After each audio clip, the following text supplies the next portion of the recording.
Test, test, 1, 2, 1, 2.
Hello.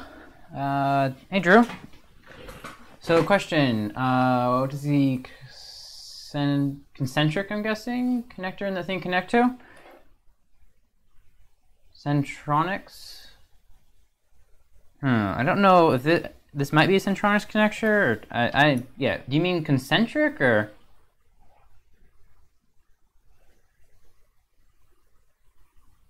Oh, you mean in the photo probably on the stream start. That big blue connector at the bottom, I'm guessing. Yeah, that's half of that side of the microscope. That's the here I can show you on the imaging control unit. What you're seeing is this part only, and this second part right here is my dual magnification and my auto brightness and contrast, and that's a separate unit than the main display console. It's an add-on. It's basically you can pay more money for it. So there's a big cable that goes in between the two of them.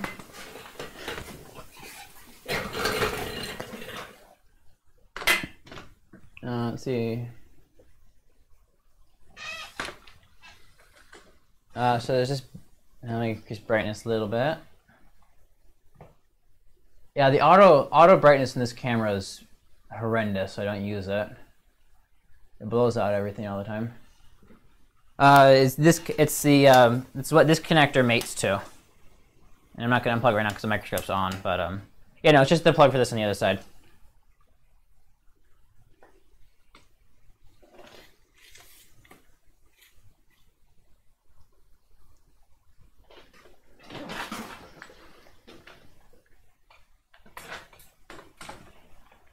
Okay, I'm back to the bench.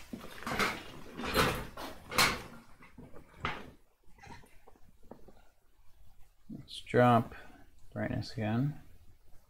Something more reasonable.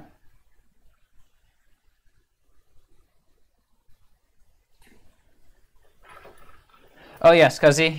Yeah. No, it's definitely a SCSI connector. It's didn't recognize the brand name. So let's see here. This needs to back out some.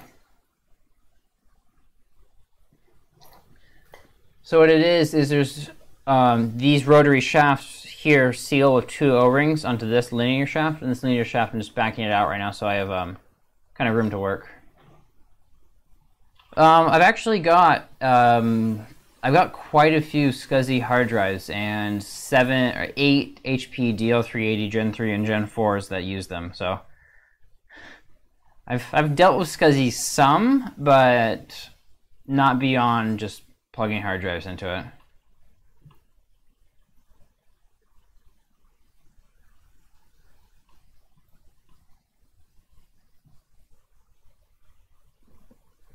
Okay, hopefully that's enough room to work now. See if I can get this camera closer.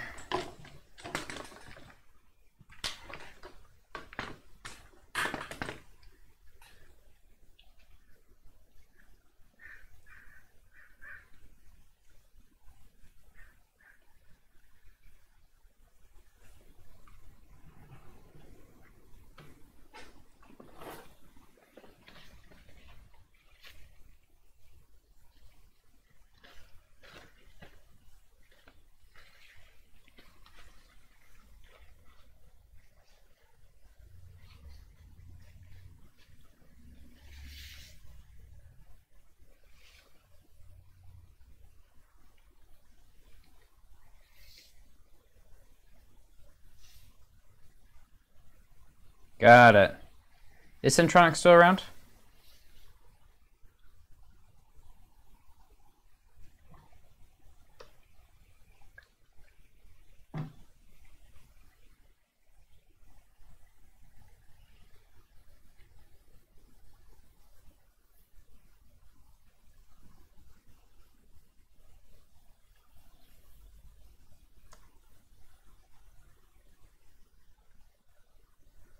There's all kinds of old vacuum grease in here that needs to be cleaned off.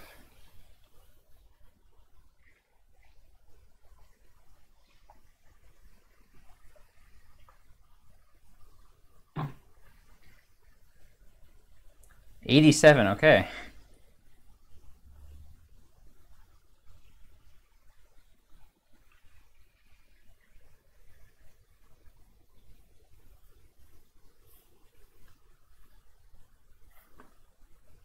Whoops.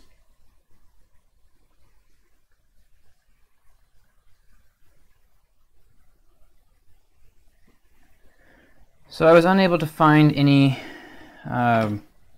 replacement O-rings, and I actually can't get one of these shaft collars off.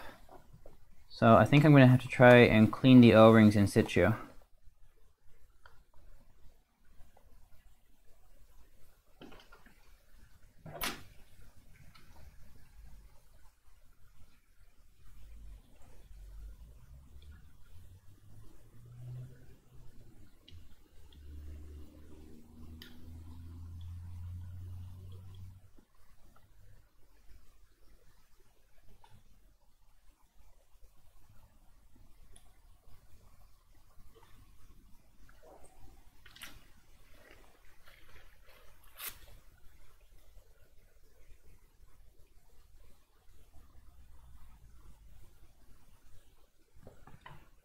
That'd work if I had a small enough syringe. I've got just a big, like, 100mm syringe.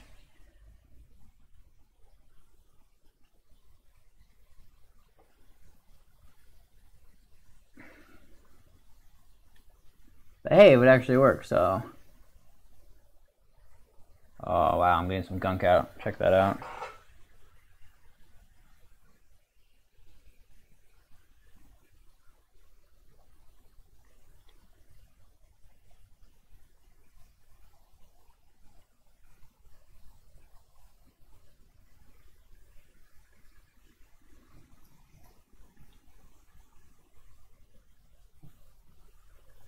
Yeah, old vacuum grease wasn't nearly as good as the new stuff.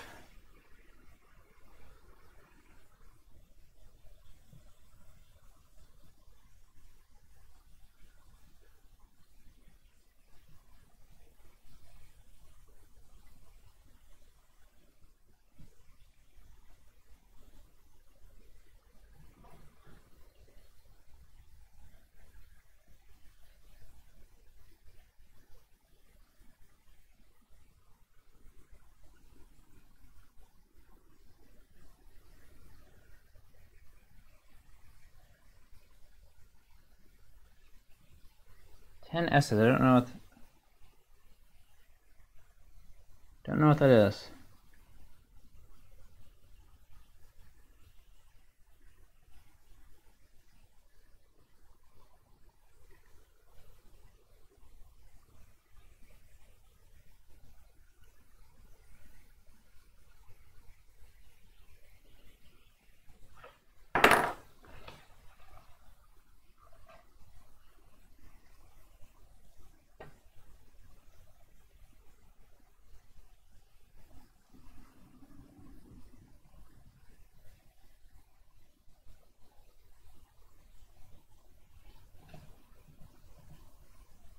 Ah.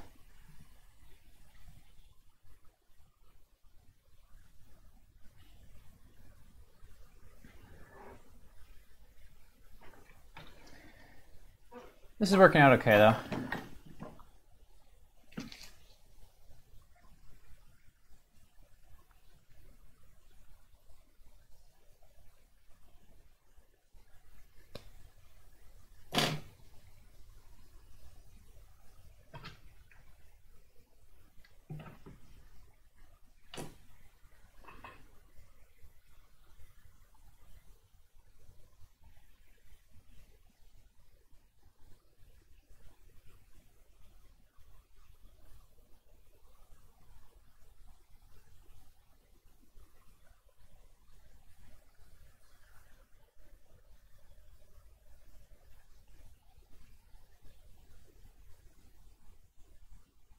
Wow, this is actually soldered on. That's crazy.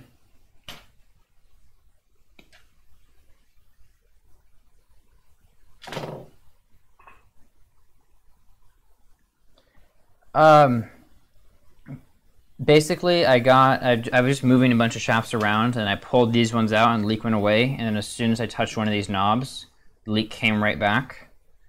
So pretty much figured out it was just that one section. And these are the most likely ones to leak too. All the other seals are a lot more robust than these, and I like the design of them better.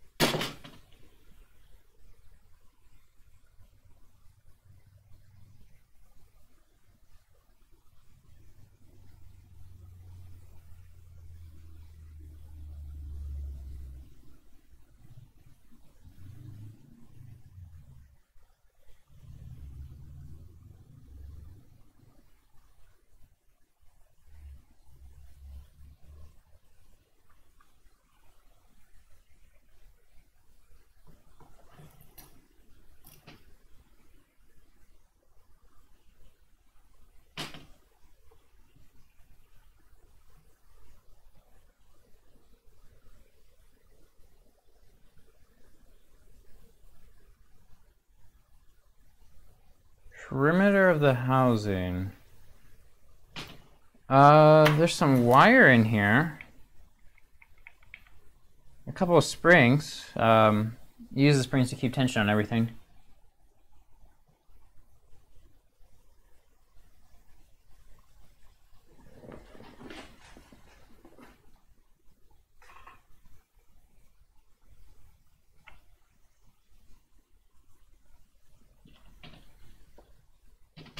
Yeah, just a harness.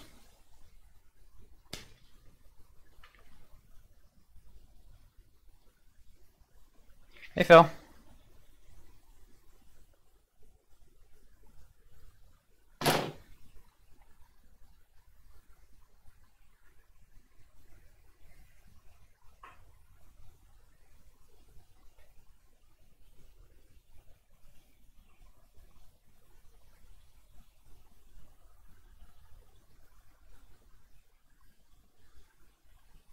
Just cleaning out the sample stage. Oh, fixing it, but fixing it means cleaning it. Be right back.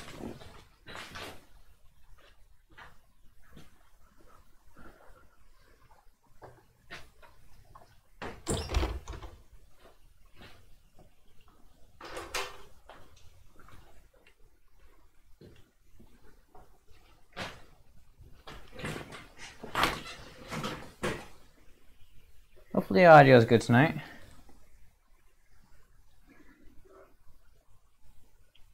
Yeah, just about to ask how F1 was.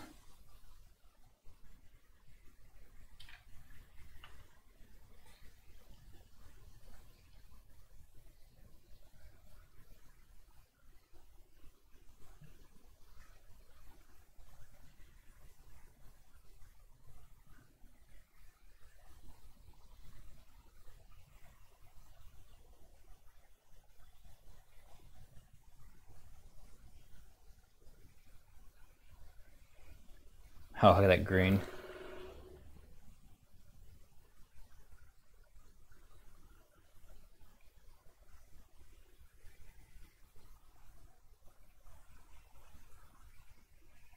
That's nasty. The right people. Okay, perfect. Sounds like you had a good night then, or morning, I guess.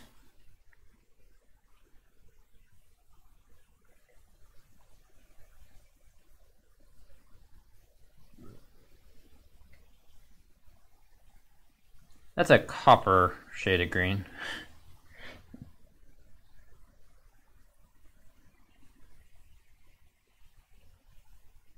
Yeah, I'm honestly not surprised it leaked in here.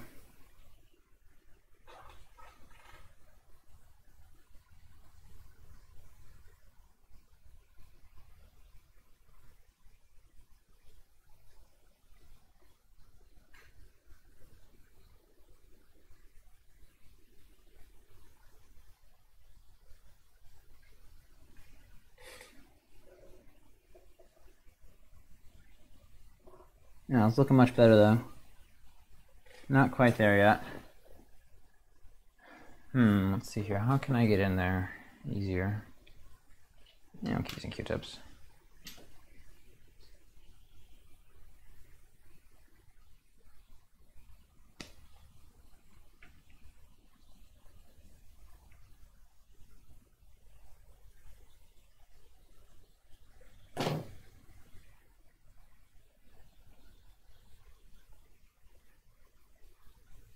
Cool, it's coming out mostly clean now.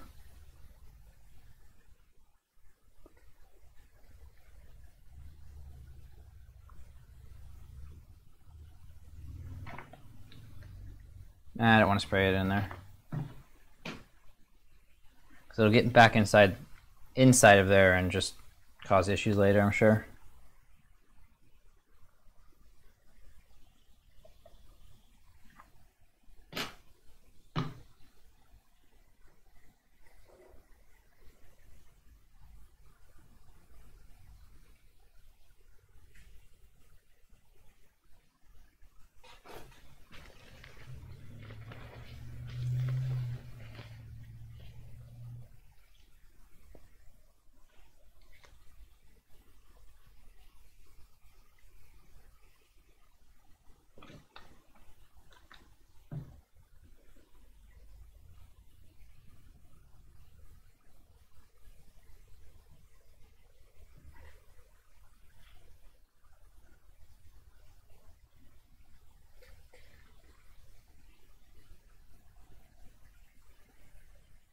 Ha ha ha ha.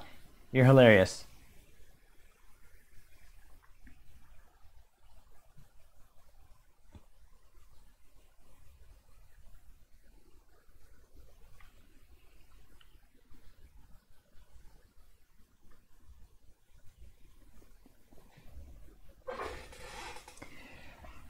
However, in some high vacuum systems, you actually have to get the chamber walls clean enough so that stuff doesn't outgas into the vacuum. You actually have to heat up the entire chamber to like 300 or 400 degrees Celsius. You gotta do it with IR because there's no air to conduct the heat inside. It's called a bake out.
Pretty nice when it's quiet in here.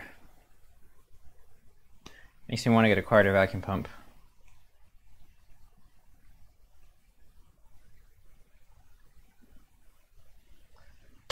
And honestly, the vacuum pump I have in the microscope right now is way, way overkill for it.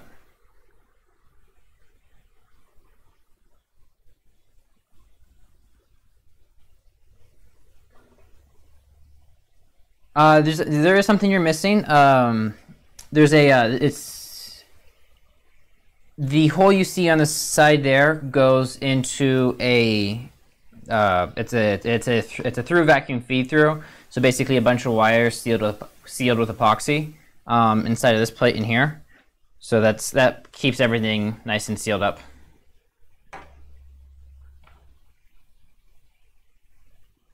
Yeah, so this system is actually kind of cool. You can power up a microchip or an IC or a circuit inside the microscope while it's running.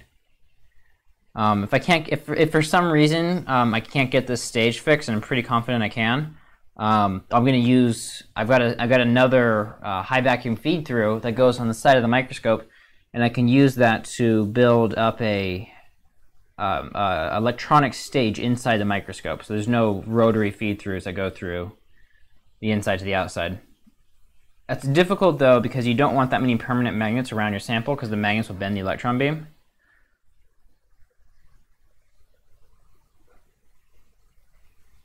So in most cases, the rotary stages are built so that all the motors are on the outside of the stage. Another thing I want to do is put a infrared camera in there so I can see exactly where my sample is in relationship to the head or the tip of the unit so I don't accidentally collide with it.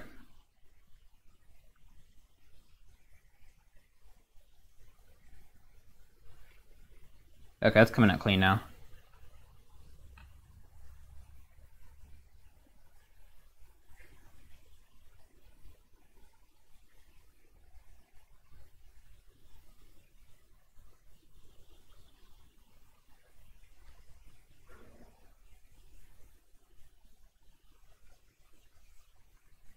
And for those of you who just joined, don't be afraid to say hello in the chat.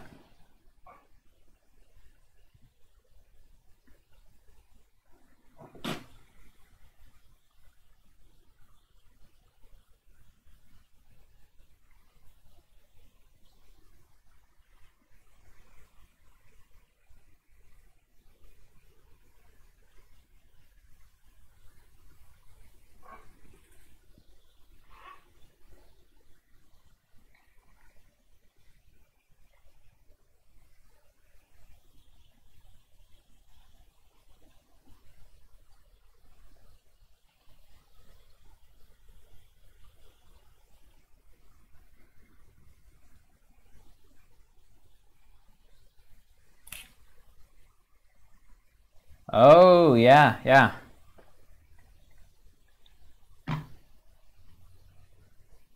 No, I'm going to contact the UW microscopy lab, or the electron microscopy lab, and ask if I can get some training with them.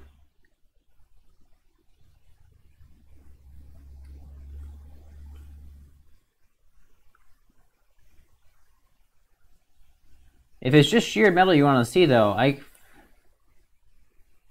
pretty sure I could break some metal on my own.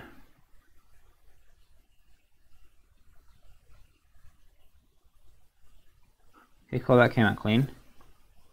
Now I gotta clean these O-rings off, and I can't pull the O-rings, and I can't actually pull the O-rings off the shaft at all. Which is fun.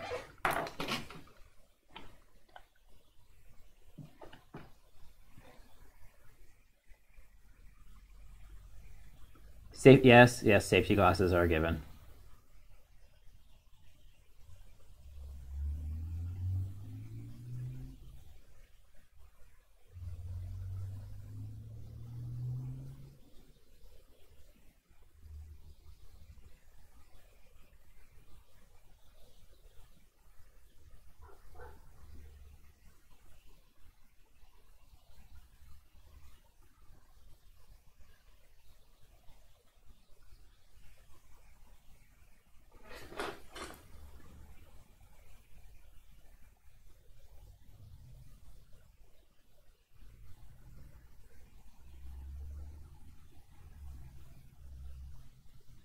I will be wearing leather if I do that.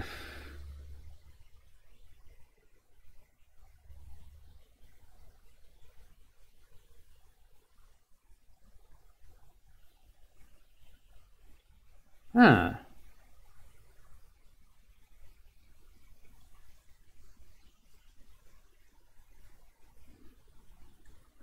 Yeah, I don't know. I reached out to another friend on Twitter who does has quite a bit of nuclear memorabilia. And so he's looking through some of his stuff to see if he's got anything interesting. You might actually be here right now. Say hello if you're here, Grant.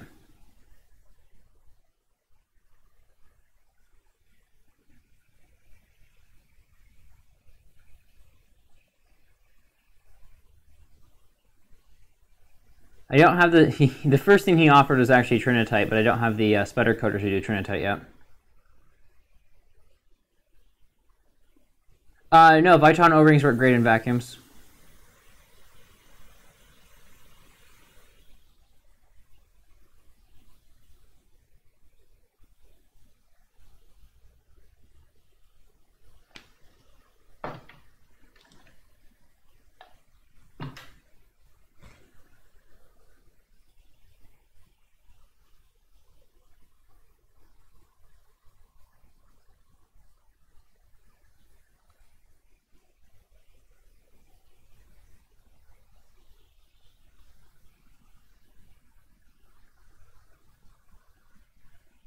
Well, eBay is a thing.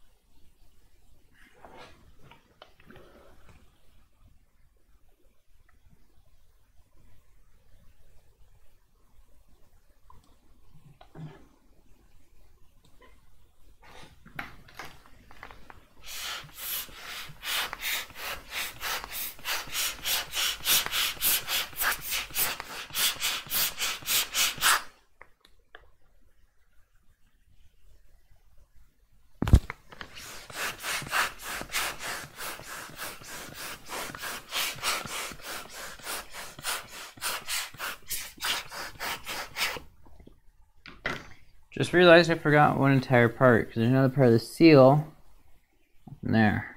So I gotta clean that out too. Oh, you can't see that. Another part of the seal in there.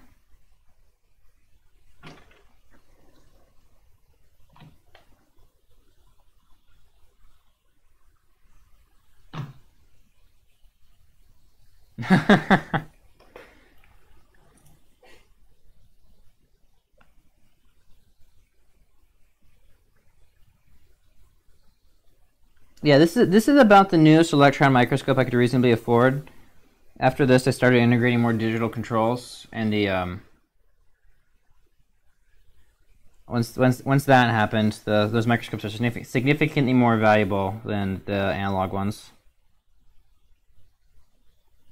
And even for its time, this wasn't an outstanding microscope. It was a decent microscope. It was designed for kind of more of a less of a research environment and more like a material sciences lab or something. I mean, you're not, or I guess it's not designed to push to the absolute furthest extent that you can push an electron microscope to.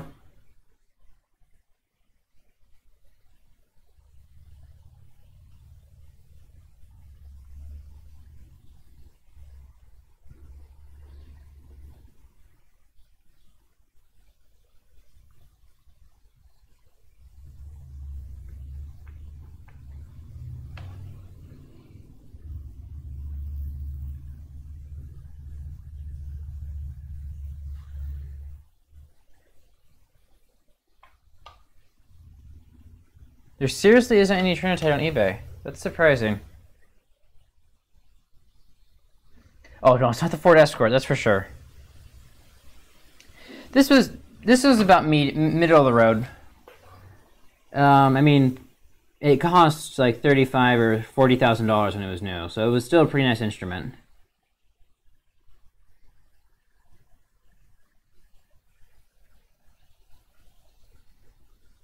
The bigger ones cost upwards of $100,000, and the smaller ones are about $20,000.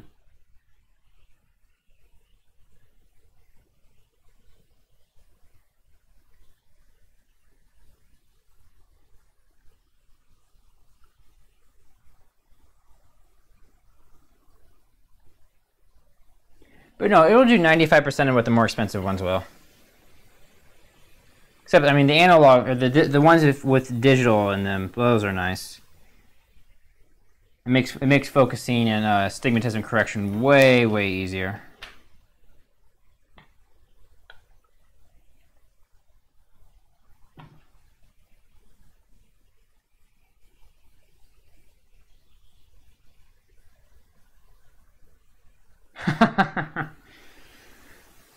Sorry for mentioning it.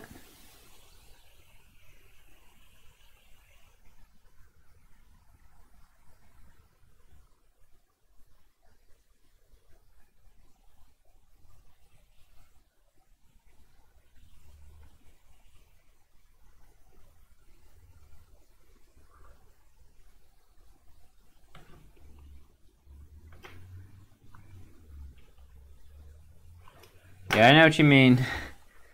Be a fun place to go diving.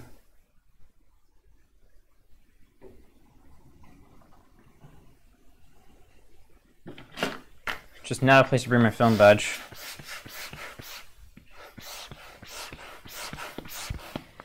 Not a as opposed to a port. Yeah, okay.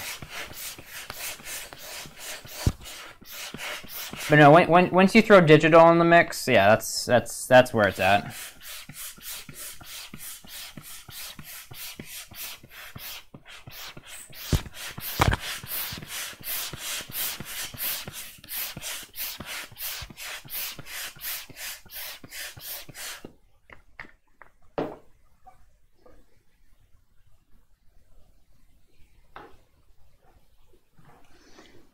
And the thing with this style of scanning electron microscope is there's a real physical limit to how far you can go with it. The physics behind the way the microscope works will not allow you to do it in many cases any better of a job with a more expensive instrument until you start adding some really different types of mechanisms in, like a field emission or a transmission electron microscope, and then you can start doing some new stuff. But as it stands, this thing is approaching the edge, or the specs say it approaches the edge of the physical limitation of this style of electron microscope. So,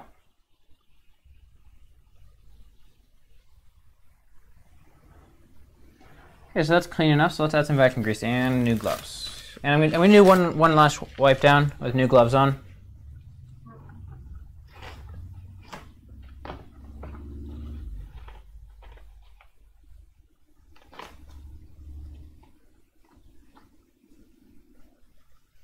So how big of a piece of trinitite did you get, Phil?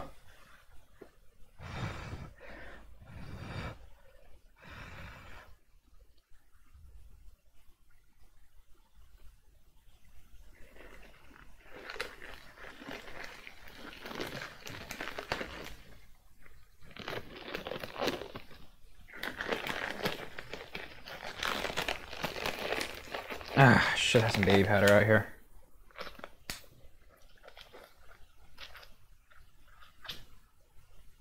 Oh, cool. Yeah, now Grant goes and finds it himself, and he just has piles of the stuff.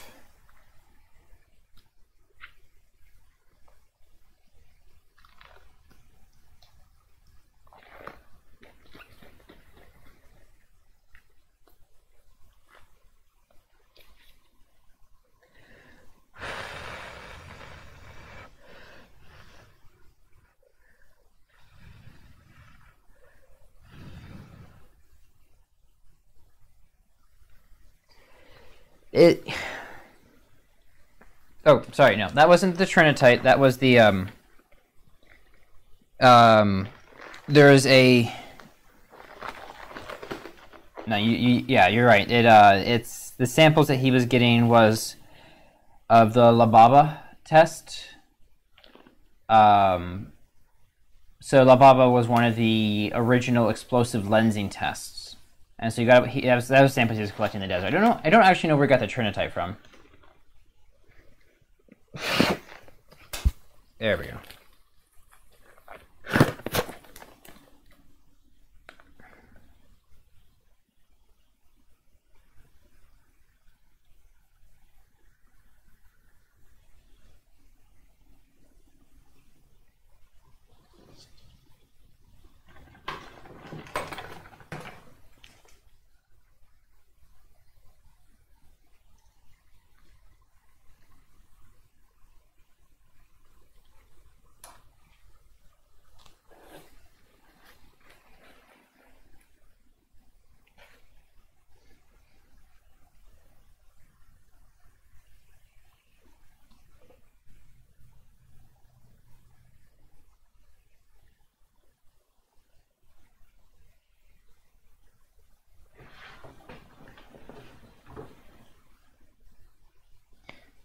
Now, he did go out there with another friend who is a nuclear anthropologist.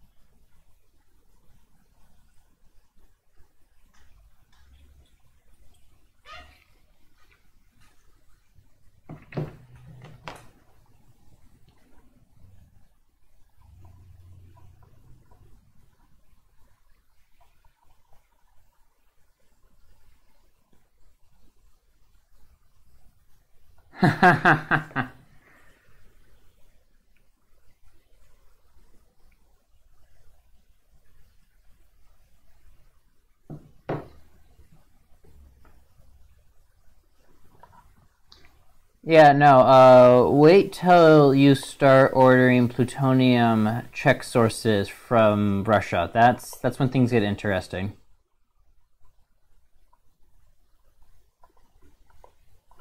And you gotta order a new one every year, too.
Yeah, those have come and gone.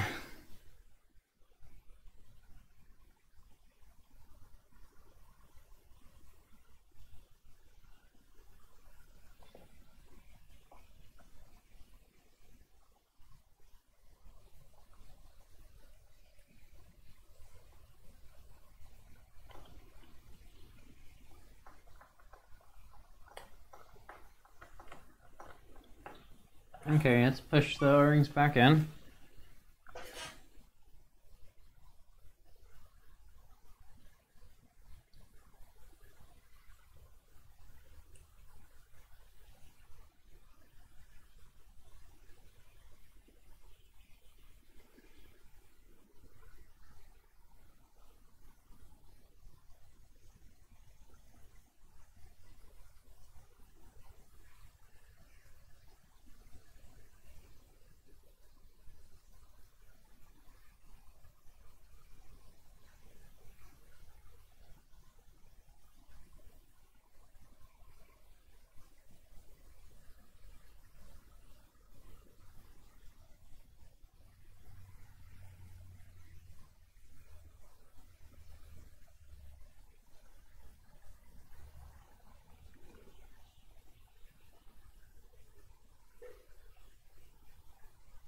Oh, this one's being a little pain to get seated.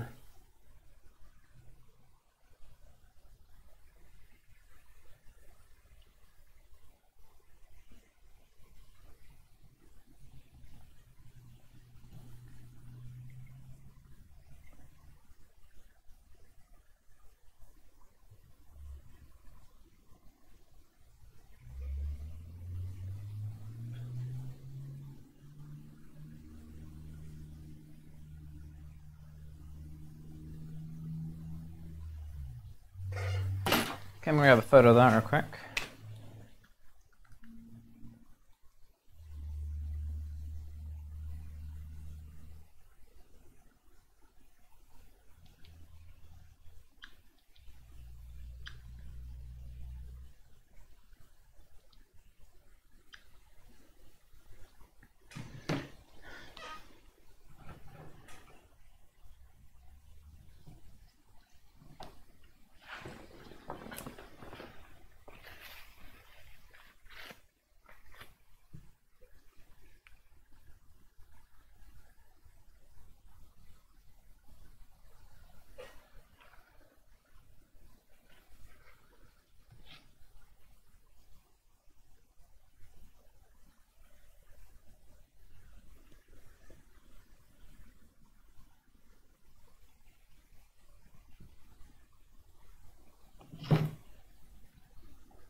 How thick of a sample? Thickness doesn't matter because the SEM only images the surface. It's if you're doing transmission electron microscopy, where you're actually sending the electrons through the surface, then you want to get the sample down to 70 nanometers.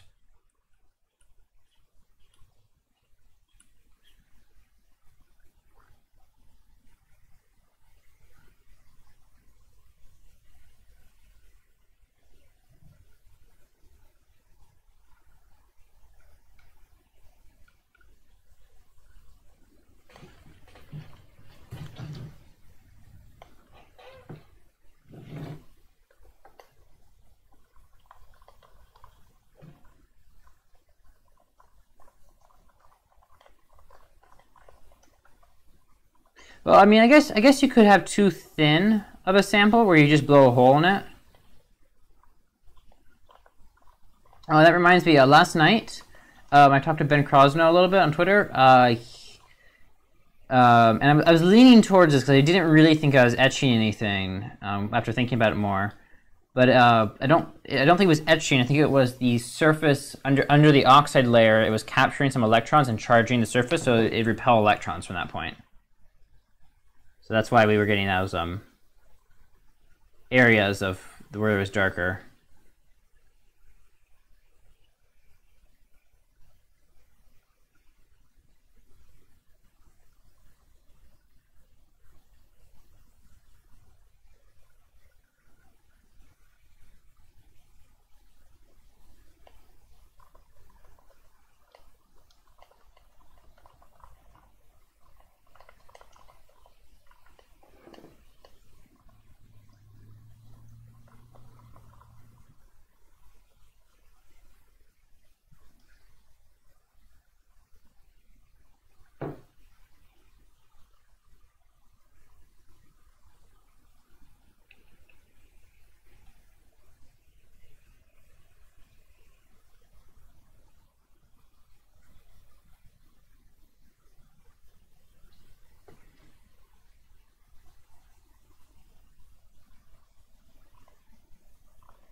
I think I'm ready to seal this thing up.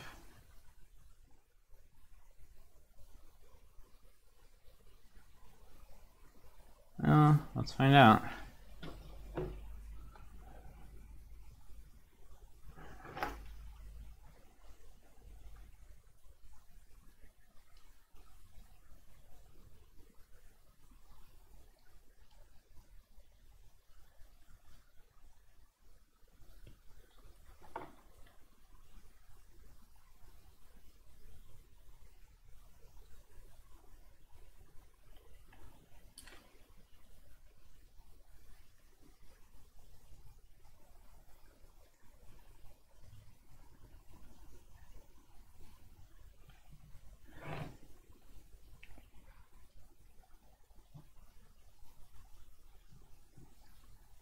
So slow.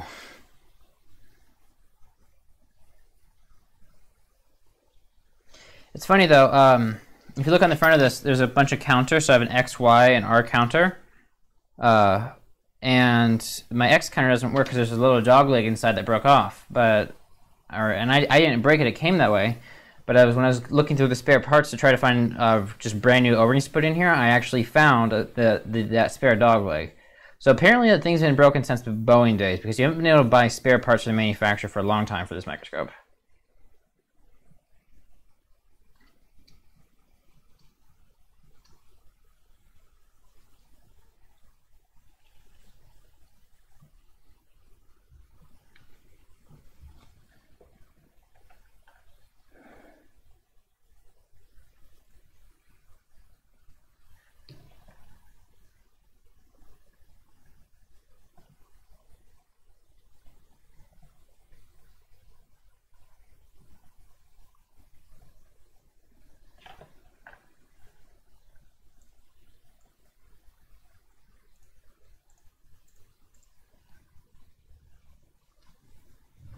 Yeah, there's a Z adjustment right here. It's the readout is oh, you can't see that on camera. Yeah, no, Z is right here. The read dash is a scale along it right there. And the whole thing rotates like that too.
Almost there. And I'm sorry you guys can't see this right now. It's just way, way easier on me if I turn it this way.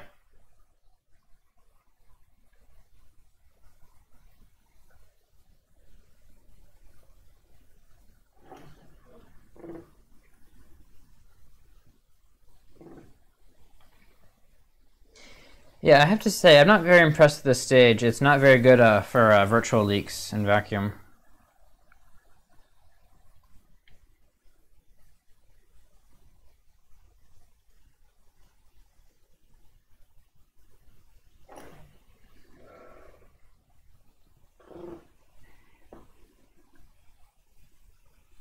You know, I am really glad that moving the stage that far is a regular occurrence, because that thing's hard to move.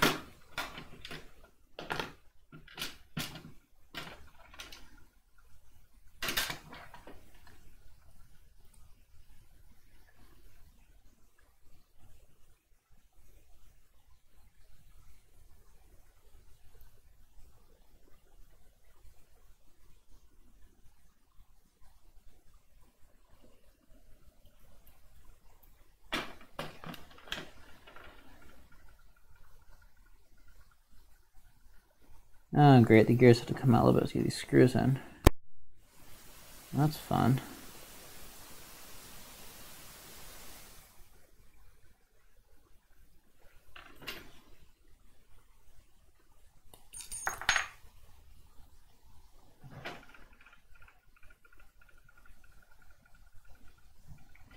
It's easier going this way though, because there's the springs are pulling it back now. The other time I was fighting the springs.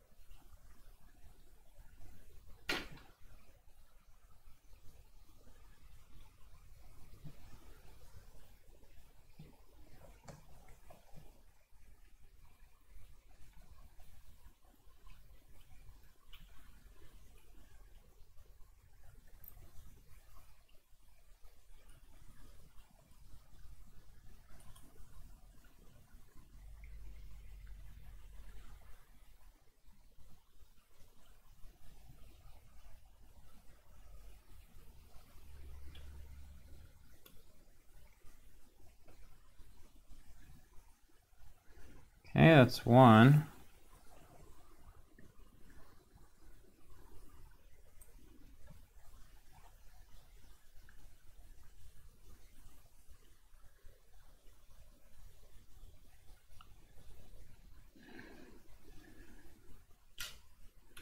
You know, nice thing about the vacuum grease is it makes the screws or the Allen head stick to the Allen keys really well.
Trying to get a good photo of this.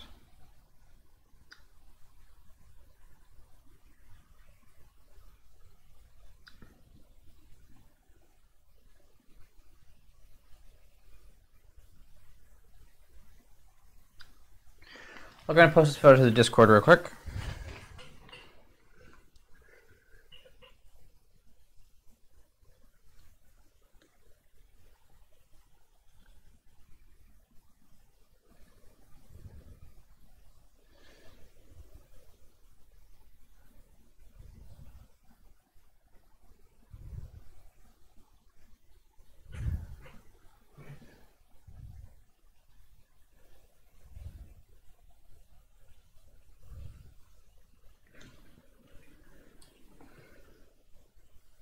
That's weird, I lost bandwidth.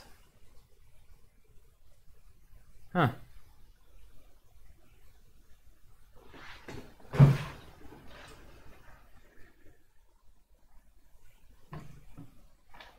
It's back now, but it was just as I was uploading the picture, so I think that probably explains it.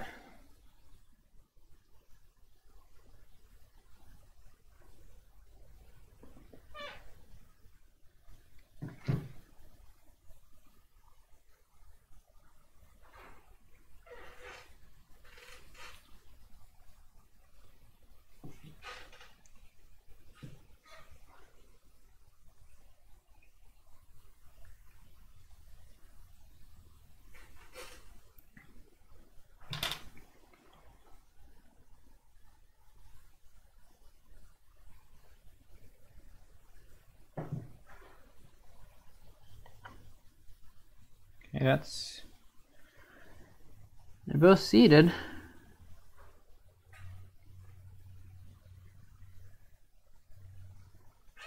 Just get a little bit of, it's got plenty of grease in there. Now I just need to get the plate on.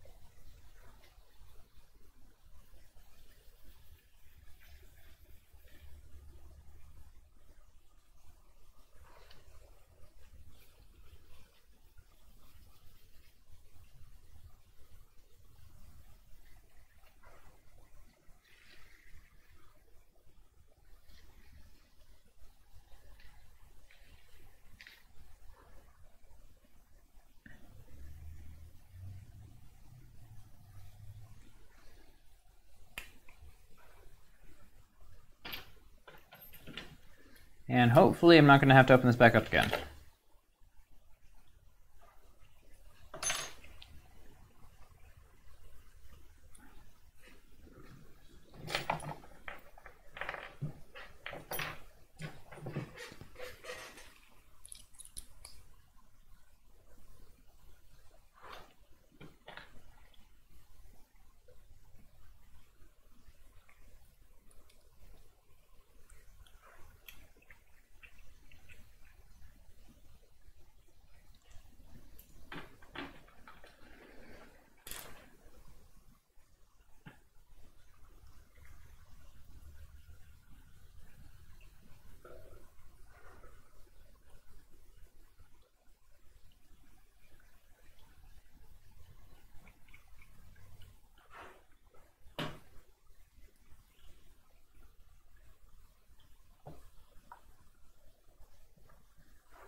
That tight, make this tight. Okay, I think, in theory, that was everything you need to do.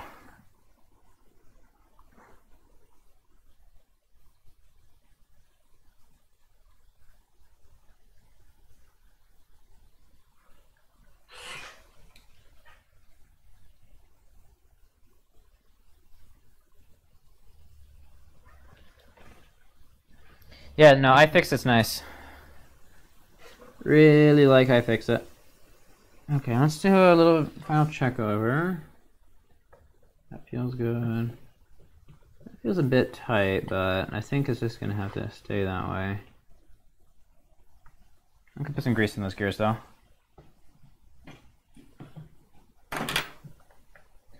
Black cable. Oh, the specimen stand is held separate from the rest of the microscope stage through a coaxial cable. And this coaxial cable actually carries that out to this point right here. It's a BNC connector right there. And right now that BNC connector is shorted. What you can do is you can disconnect that and put a current meter there, and you can measure how much current's flowing through the sample to the stage.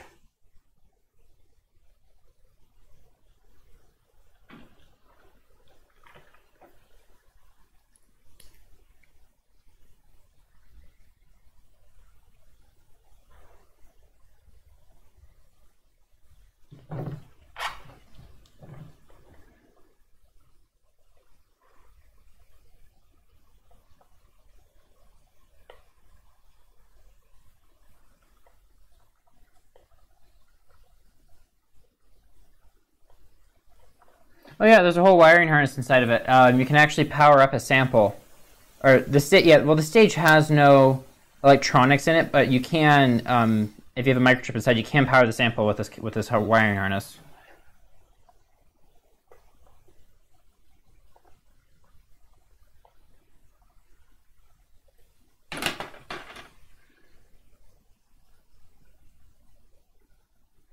Ah, check that out. That's great.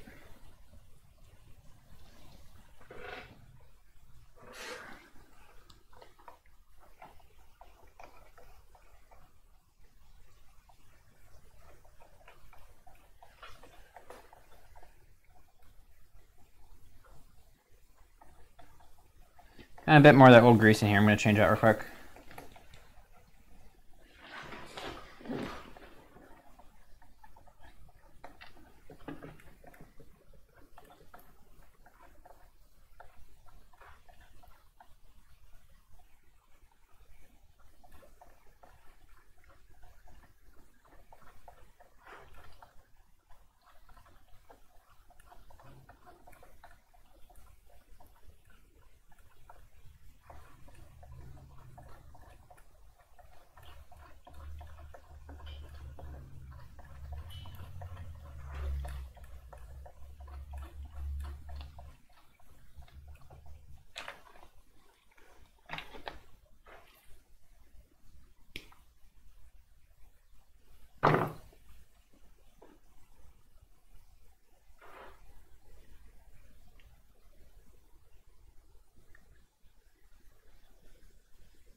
There we go, a little bit more of it.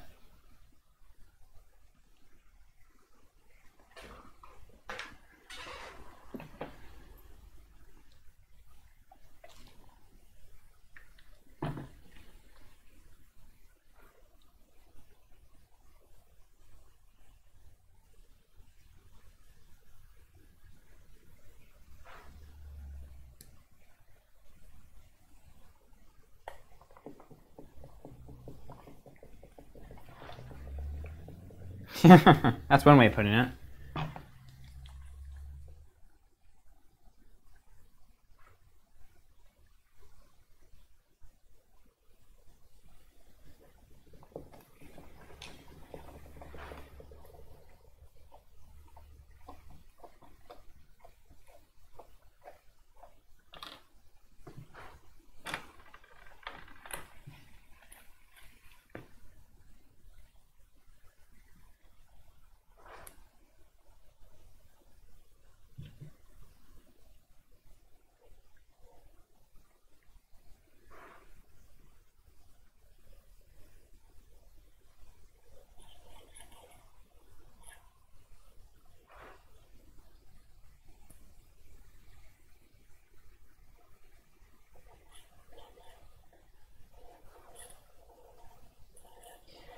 A way with words is a tad bit of an understatement.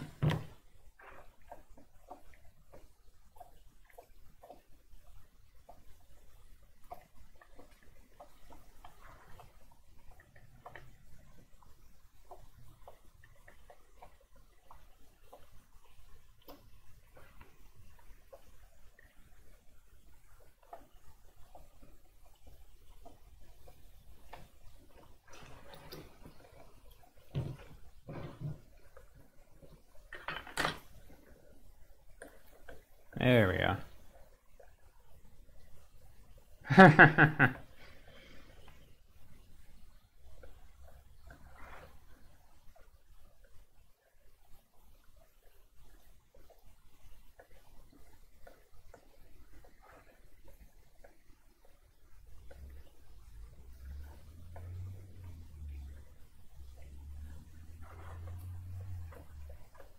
How did you check?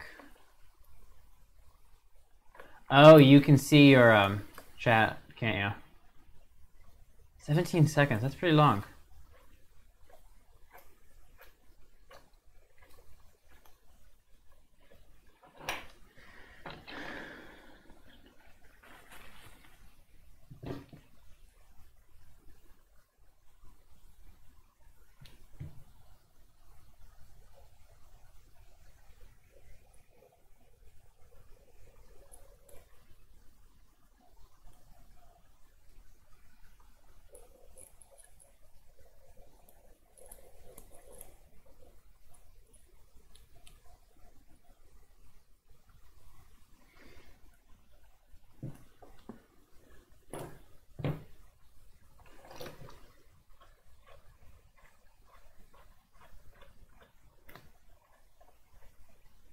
For some reason, I want to say it was Cascade who said that.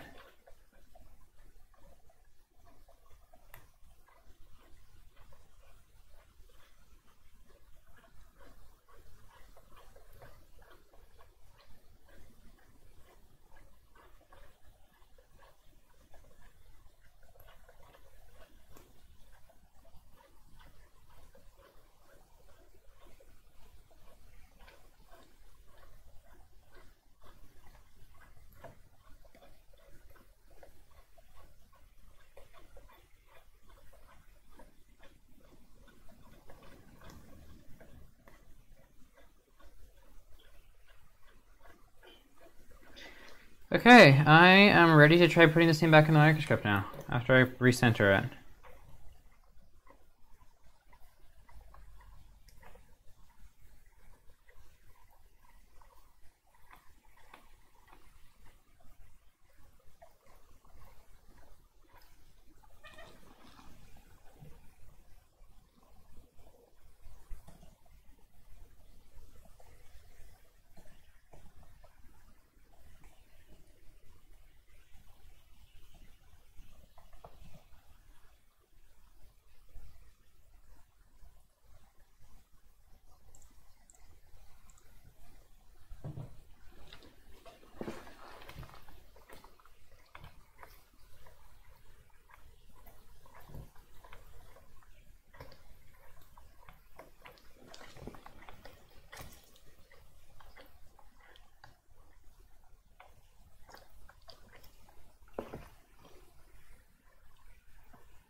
Yellow thing behind blower or white box. Oh, that's a DeWalt 611 router for a right by the wipes box.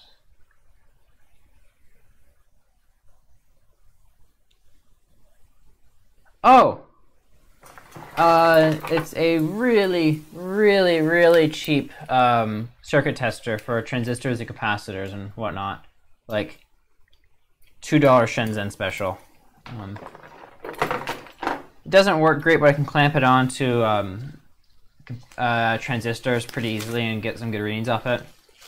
It's just faster than having to measure all the different forward voltages.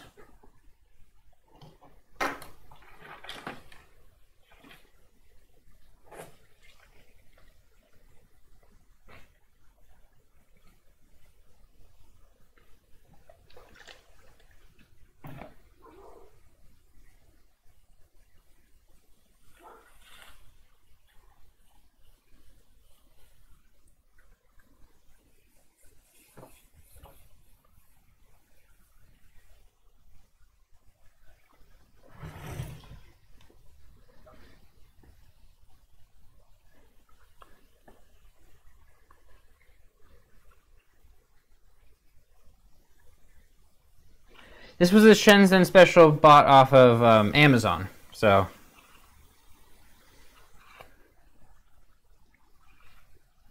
Yeah, and I'd love to take a trip out of Shenzhen sometime. That'd be a lot of fun. I'm reading Bunny's book on it right now. The second one, not the guide, the harder hacker one.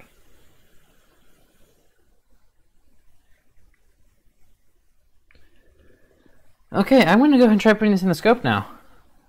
So let's set that back on the table.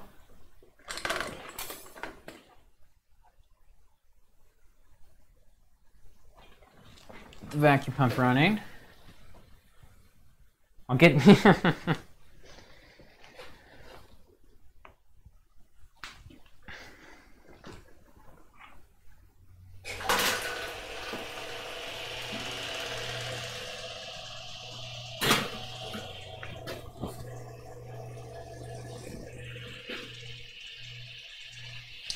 I want to do this. Okay.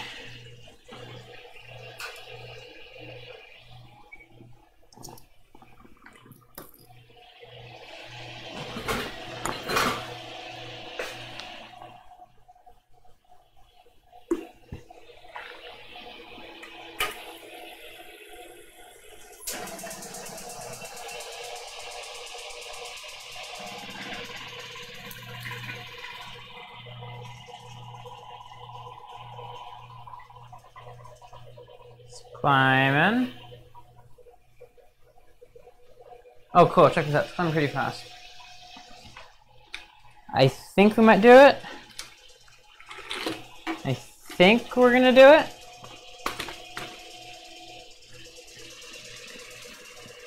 I think we've done it.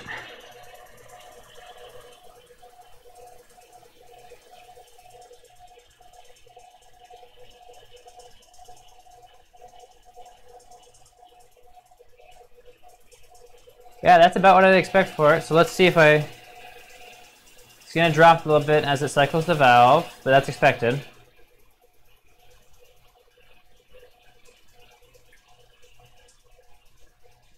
So if I start turning knobs,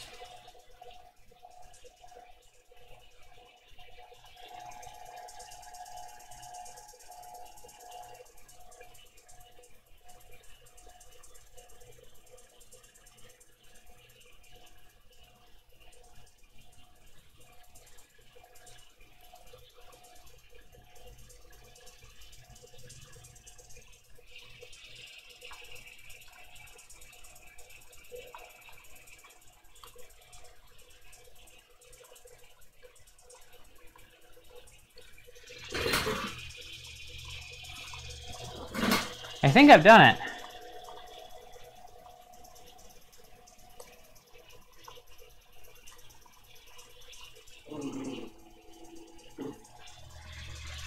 Yeah, I'm going to get this bolted on real quick, because it's just held on for air pressure right now.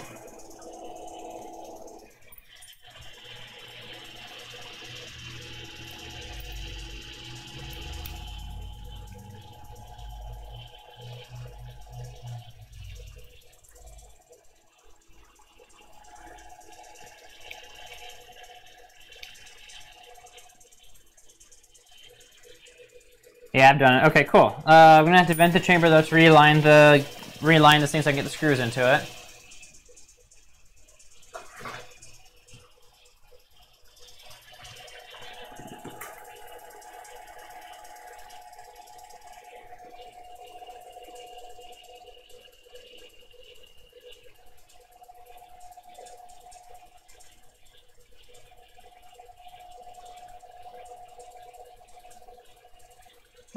My leak rate's a bit on the high side.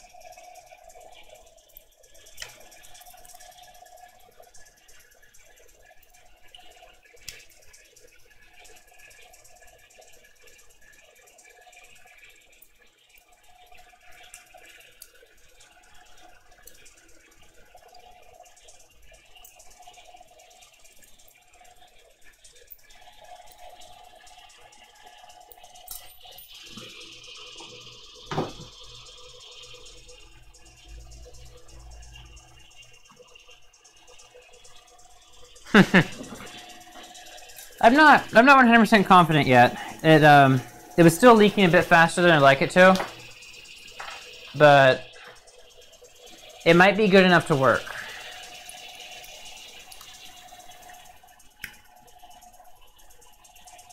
And this thing still is going to off-gas quite a bit too. So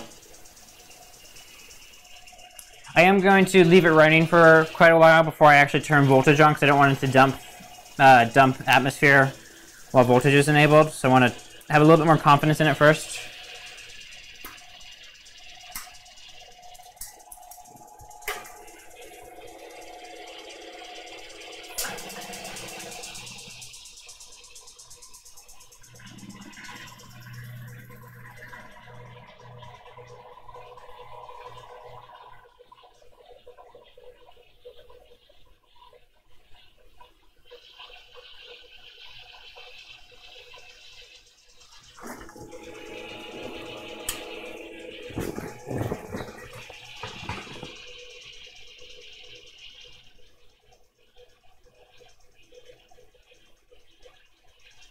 Yeah, it's climbing pretty fast though.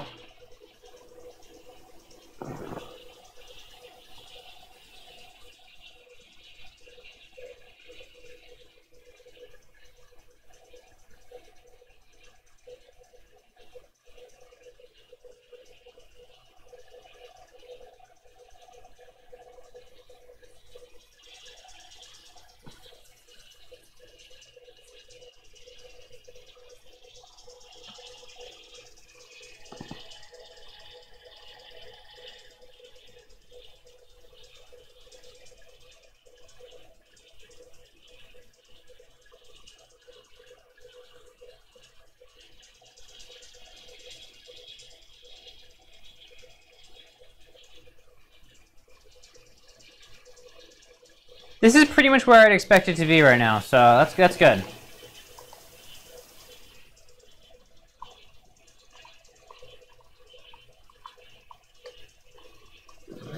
Just go ahead and cycle to automatic. It's gonna drop a little bit.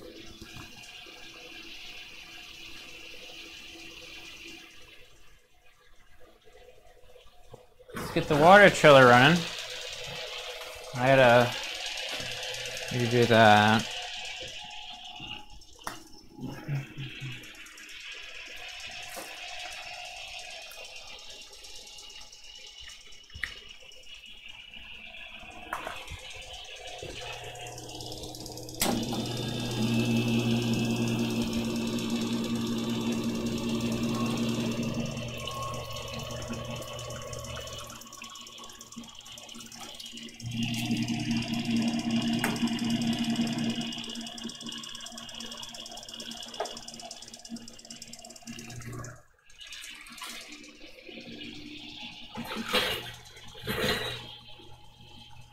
Yeah, the screen on the right is the one I had the camera pointed at.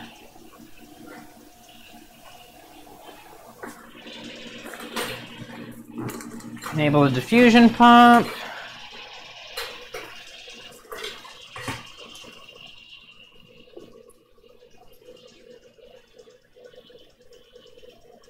It drops a little bit whenever I turn the diffusion pump on, so I'm not surprised.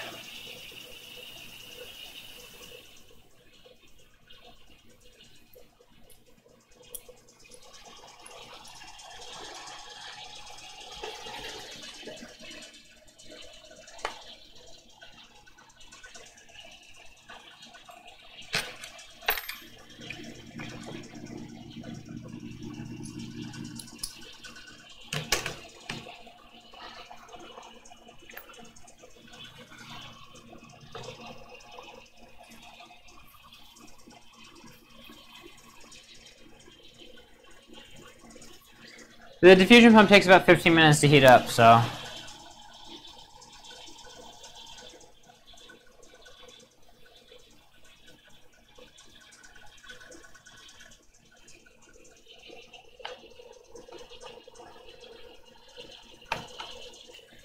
In the meantime, I'm going to stress test the column a little bit.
Feel free to ask any questions. Yeah, this is a good time to go make tea.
The microphone. Ah, both of them. Same time.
Yeah, both microphones died, or the receiver and transmitter died at the same time again, so just changed it out. Anyways, I think the stage is fixed.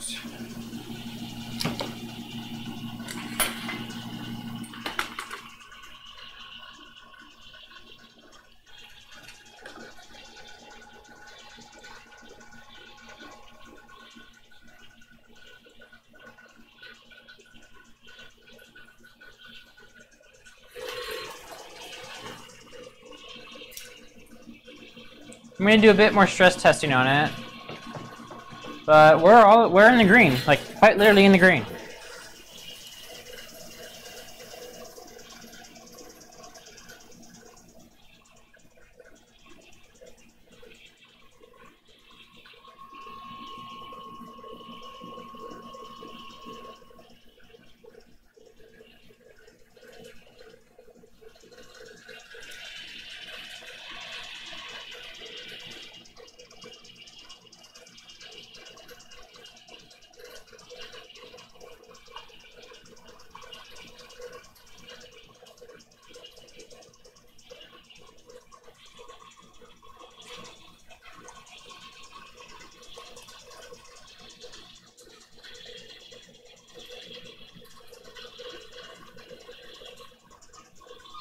Yeah, I'm gonna give it another 4 minutes to make sure I got a nice and clean vacuum, and I'm gonna go ahead and go for it.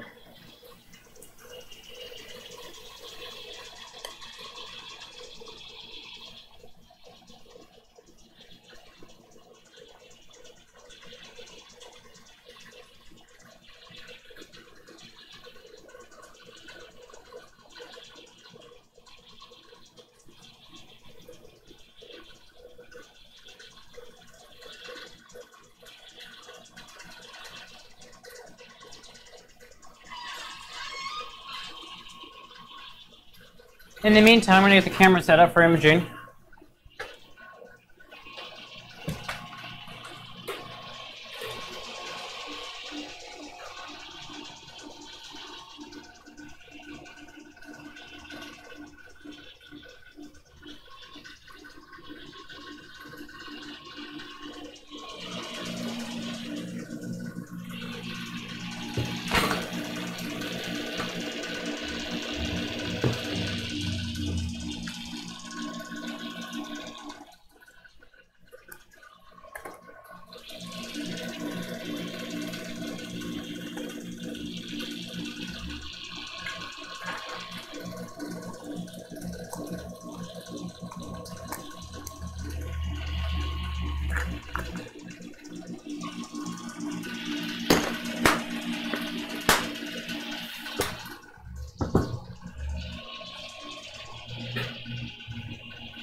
So another 2 minutes on vacuum, get the imaging camera set up, and that'll be good to go.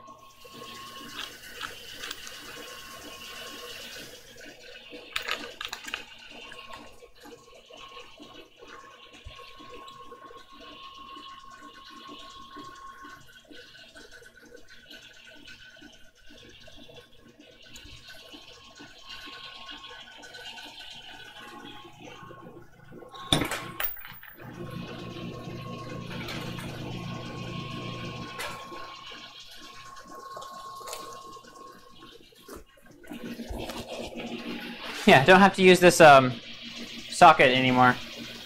Well, first thing we're going to look at is that IC. I've still got the aluminum shavings, so I had to pull them out to get this in. So I might put those back in at some point, but sample changes are way, way easier now.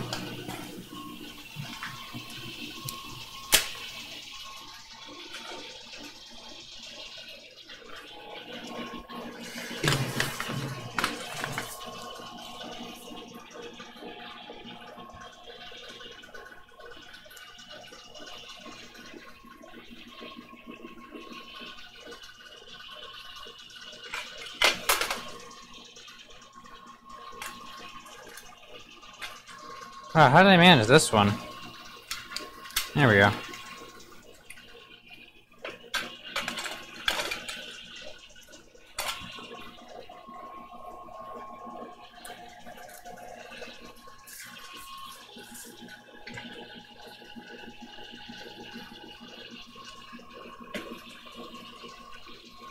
Battery's dying on this.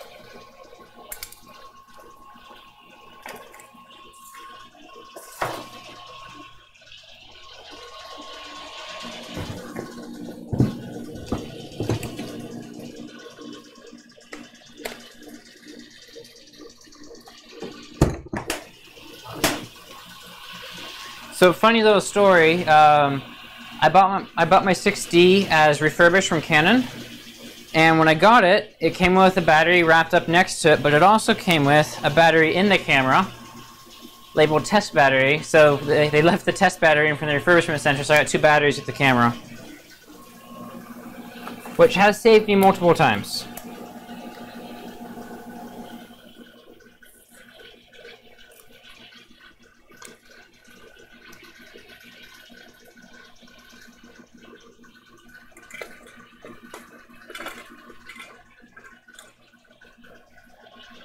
Oh, this battery's almost dead too. Wow, okay, that's not good. Let me get the other one on the charger real quick then.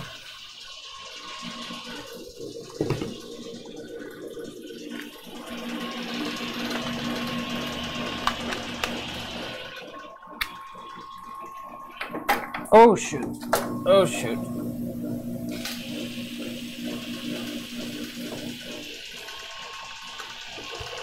Accidentally unplugged the diffusion pump there.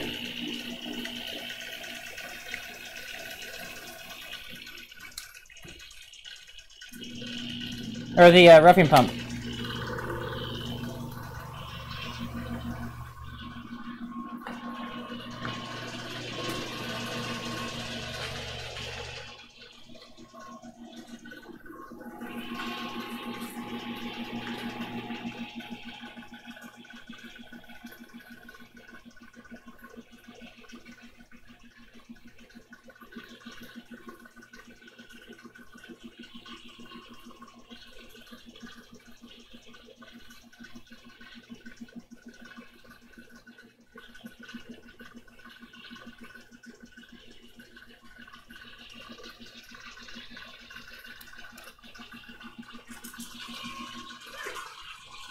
Okay, we're good for startup.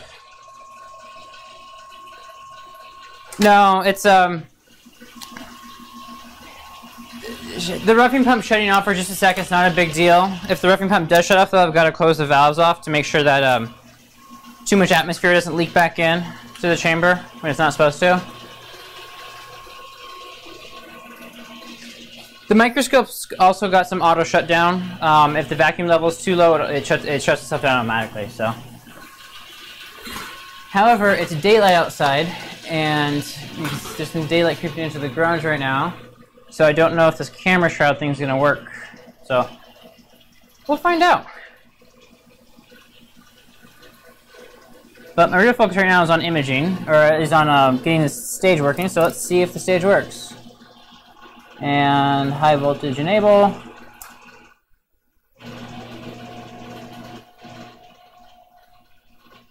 Give it a chance to warm up.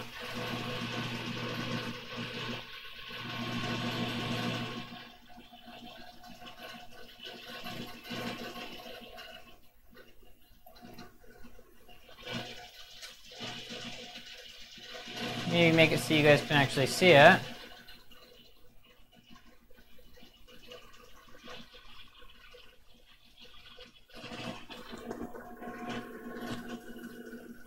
And let's give it some juice.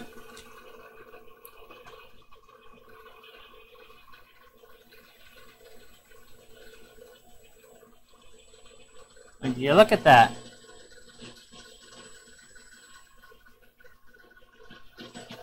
And watch this. I can move it.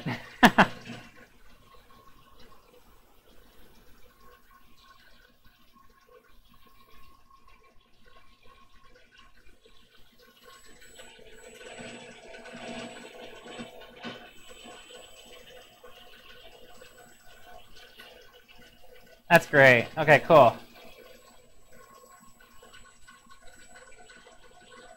Really happy this thing's working out.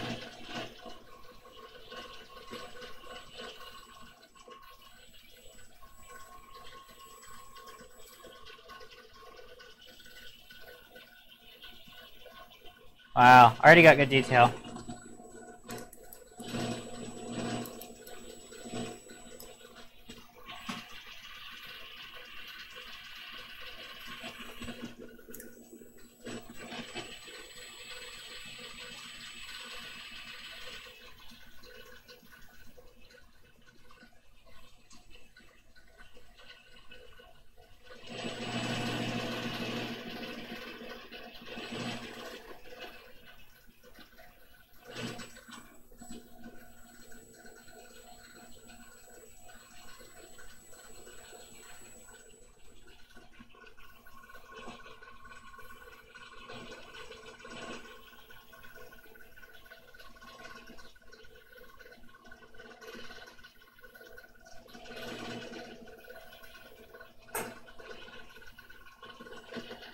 Yeah, I'd say it's working.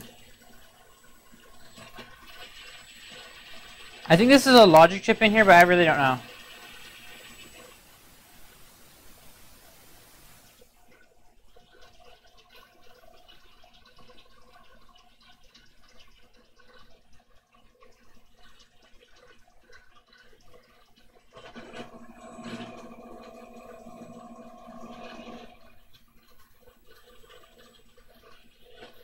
Check that out.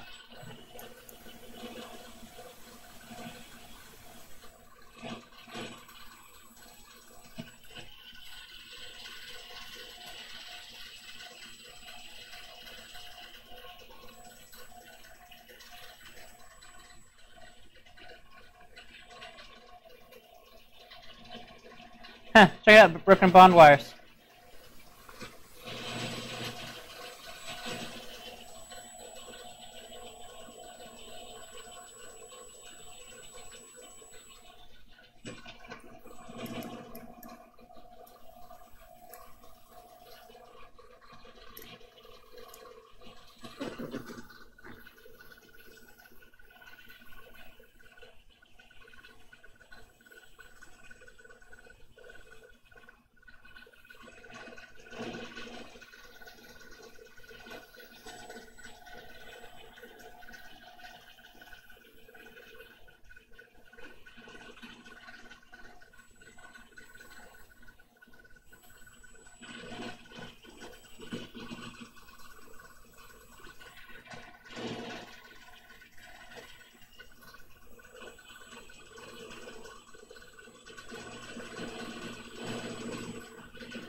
So this is 10,000 times magnification right now.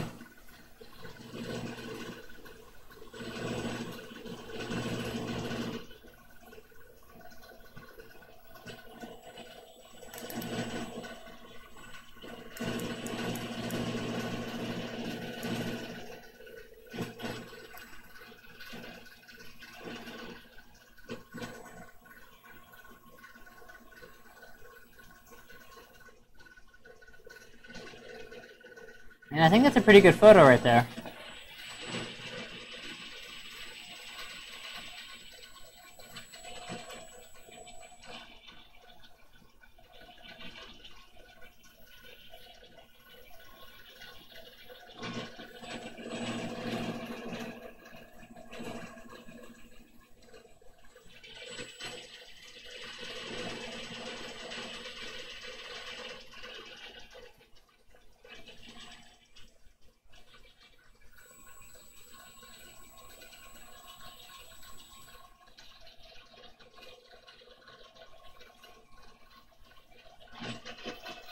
Yeah, I'll go ahead and capture that.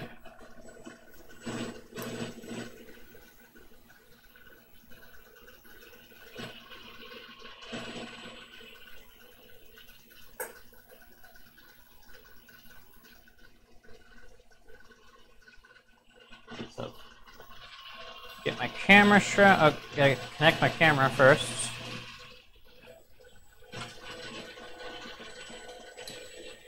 Yeah, blackout curtain made from white tiles. I'm sure this is gonna work great.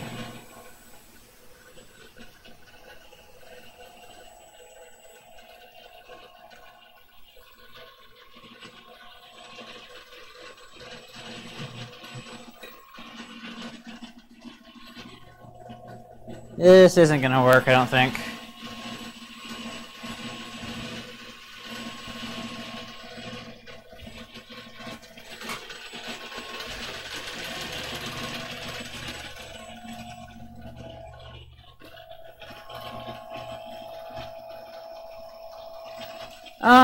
It might. It might work. We'll find out.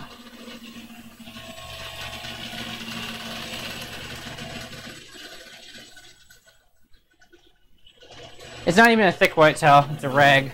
It's a shop rag, come on. Picking up good shop rags?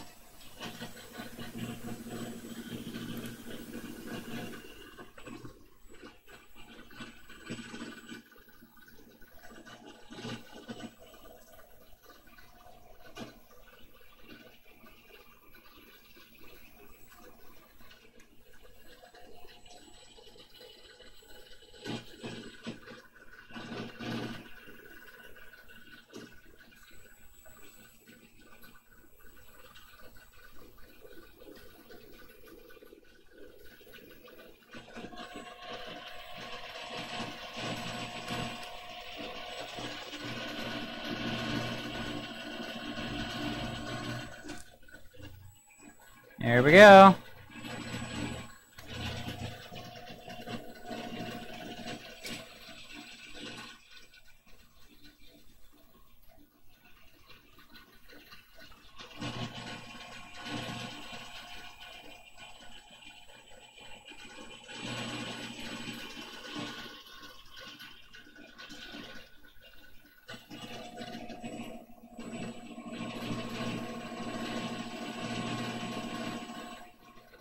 See what kind of detail I got out of this.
I don't think the camera was tethered to my computer.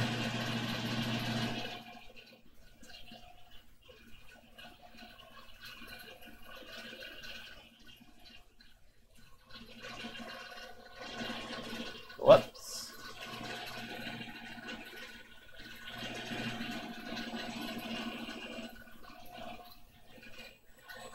Okay, I think we're gonna have to retake that one. Let's see how it turned out though. Man, too bright. But I think that was actually in the microscope. I don't think that was on the camera side.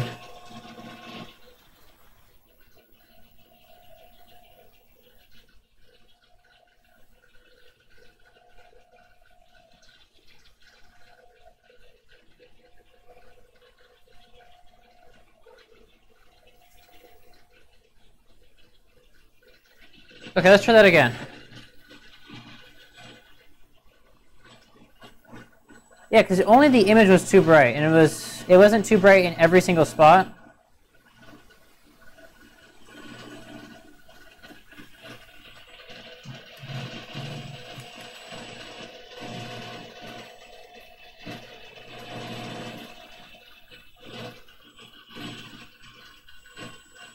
So we'll see if this works. Should be running. Yeah, it's running.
this worked.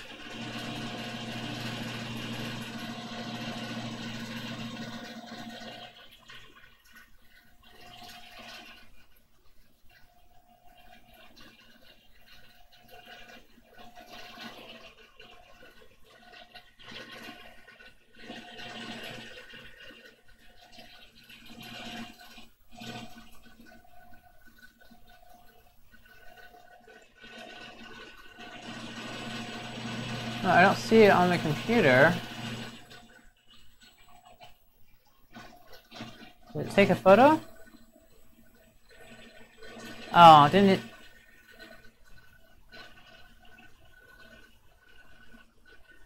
Yeah, it didn't even take a photo. Whoops, that's my bad.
Yeah, it's like it's taking a photo right now, but it wasn't. That's odd.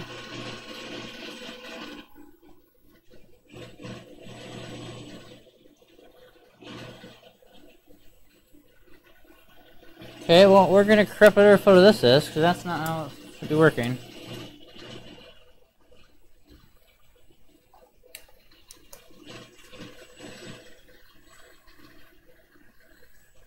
That was weird.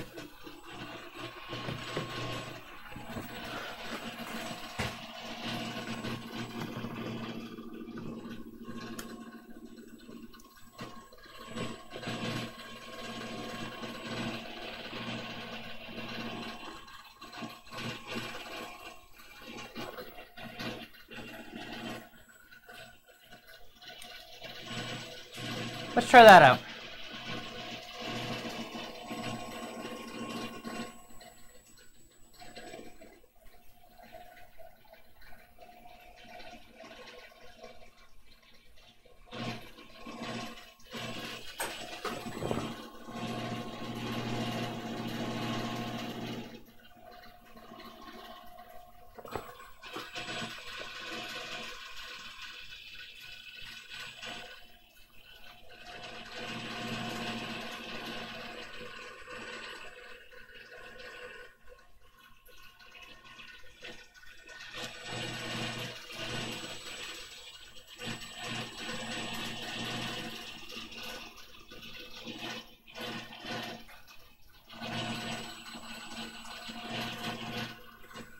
Hopefully this one works. I think it will.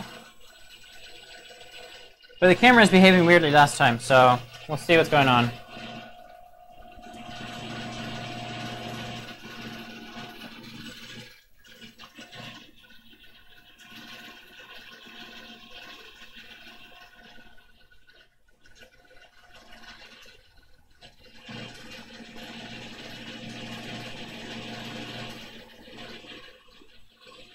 Yeah, I can't wait for digital acquisition. That's gonna be great.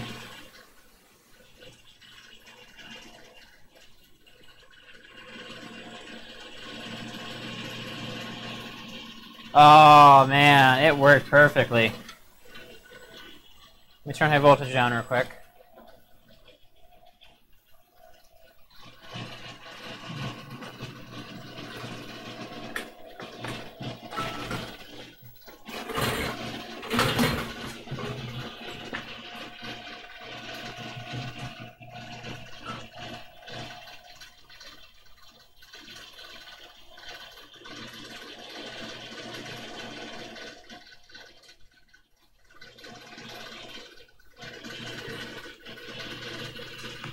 Okay, let's let me get the screen sharing set up.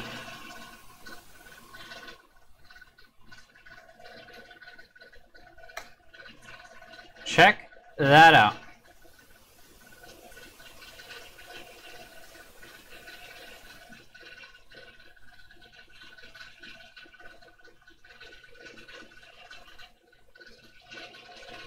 I'd say that worked.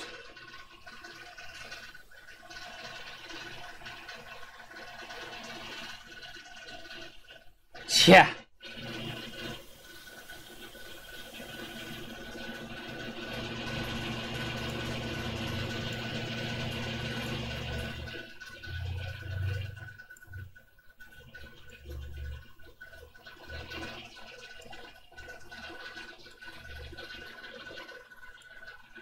Wow. Yeah, there's a couple of broken bonding wires. I count 4. I think that one's broken too. So this this chip came with the microscope. It was in the sample chamber when I opened it up the first time. And the sample chamber had not been opened up since it was decommissioned at Boeing in 2002. So it's been there the entire time.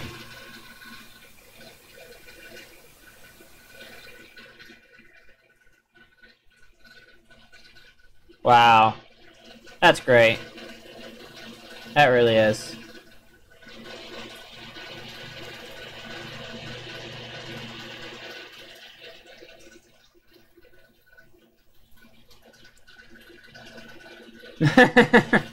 Yeah, no, it worked nicely.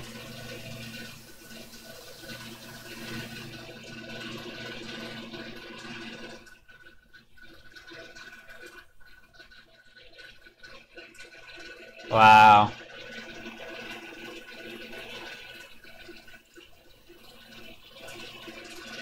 Bit noisy. I think that's on the microscope though, not on this. My spot size was really low.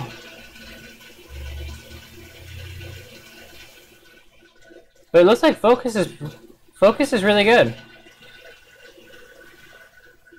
Bond wire far right with the discoloration. That one? Right there?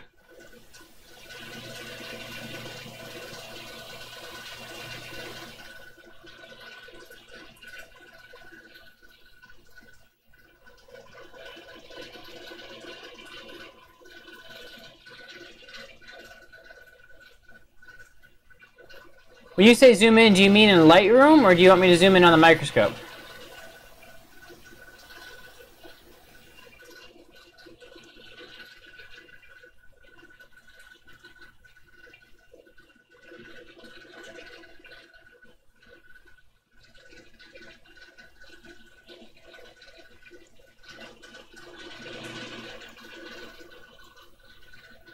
We'll zoom in with the microscope too, because you know what? It's easy to do now. That's cool. That's really cool.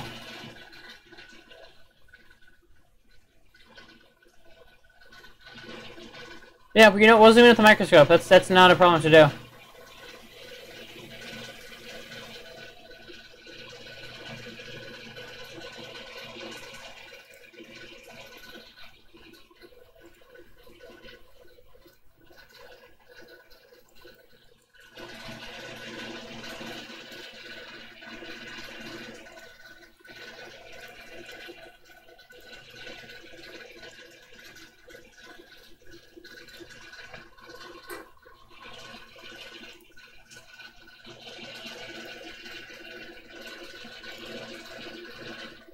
Gonna post this up on the Discord real quick.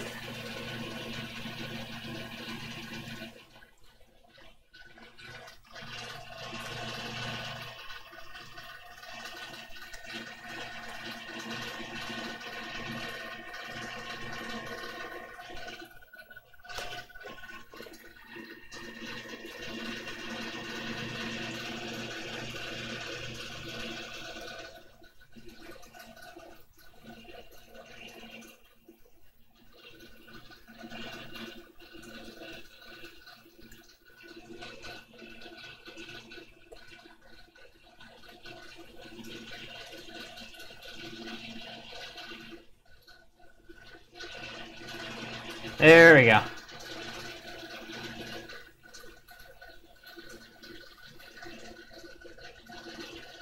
That's great.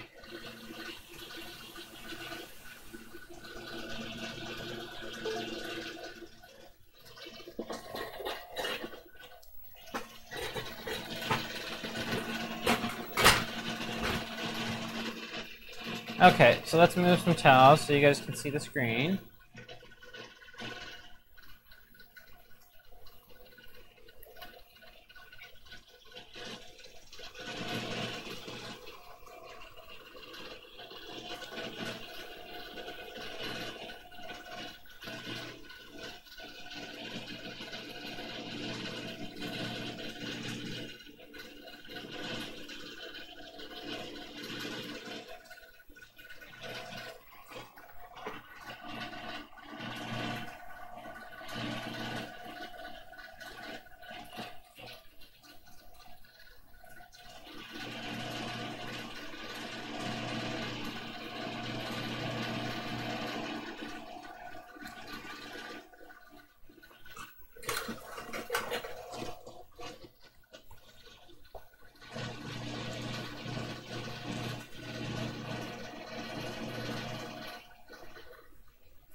Okay. Let's keep brightness down, voltage up, or current technically.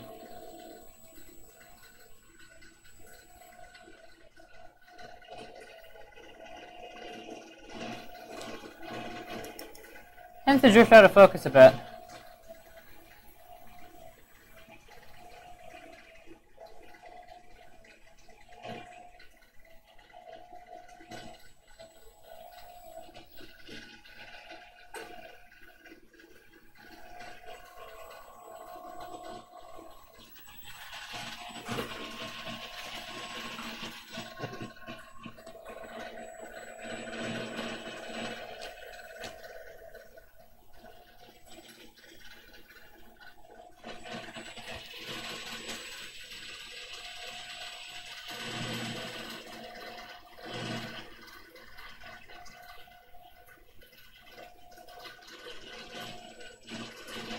So easy to move around.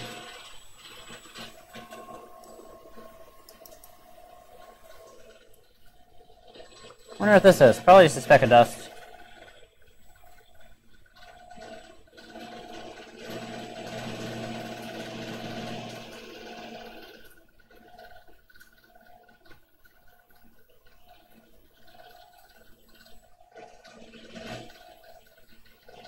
I think my stigmators need a little bit of adjusting.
Do some more focus.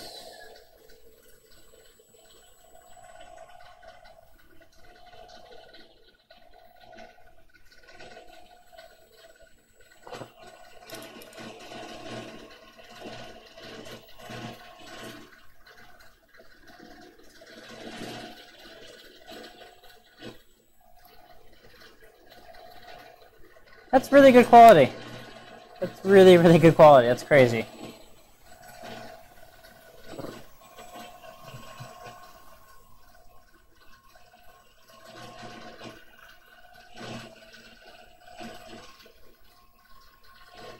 Okay, so you want to see that bond wire?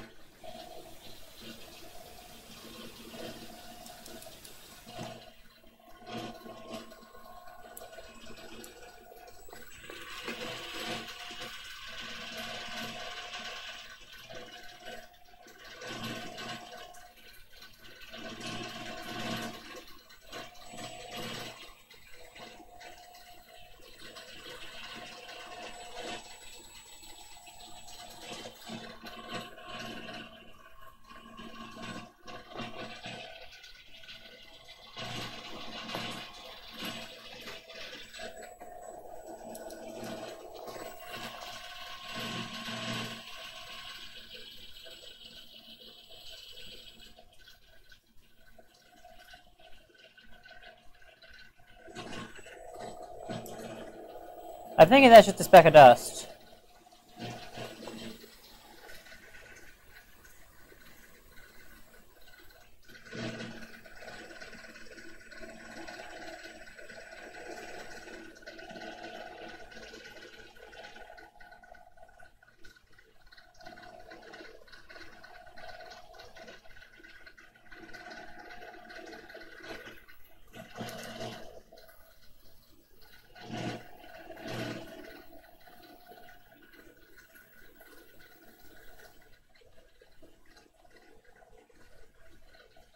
What did I do? I think I went off the bond wire. Yeah, I did.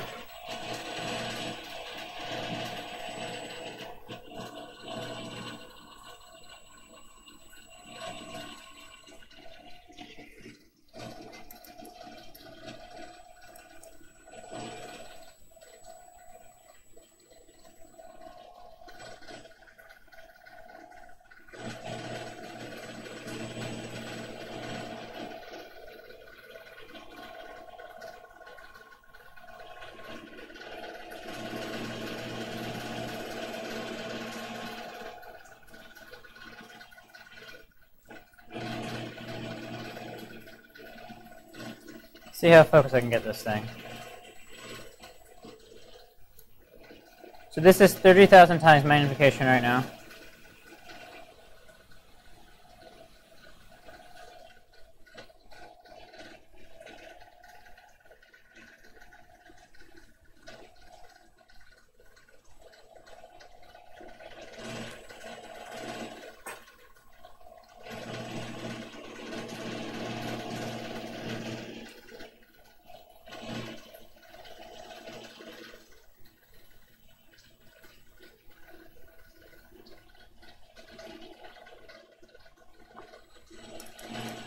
So that's 7,000, 5, 3, and 2.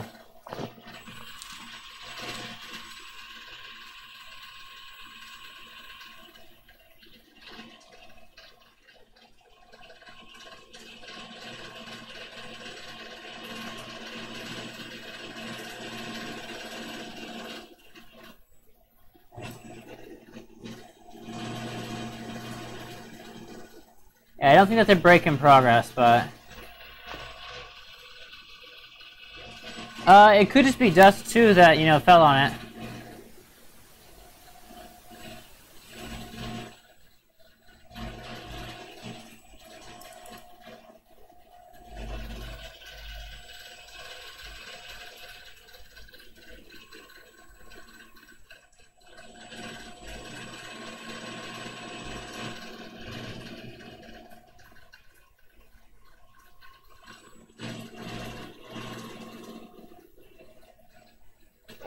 Look at that photo I took for a good reference.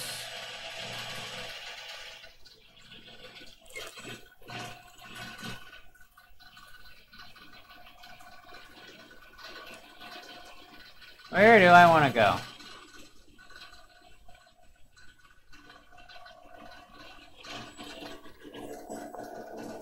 Head in there, I think.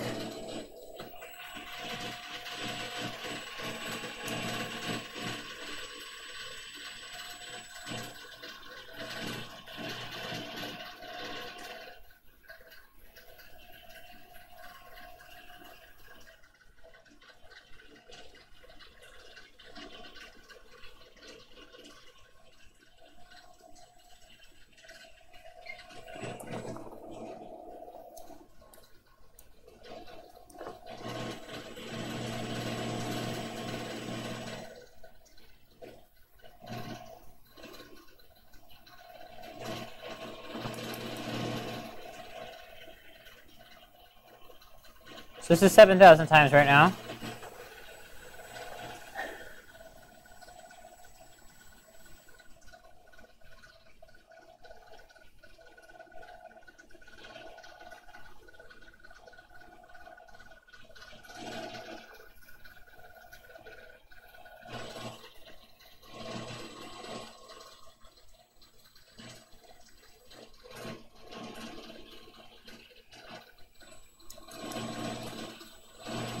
This is 30,000 times.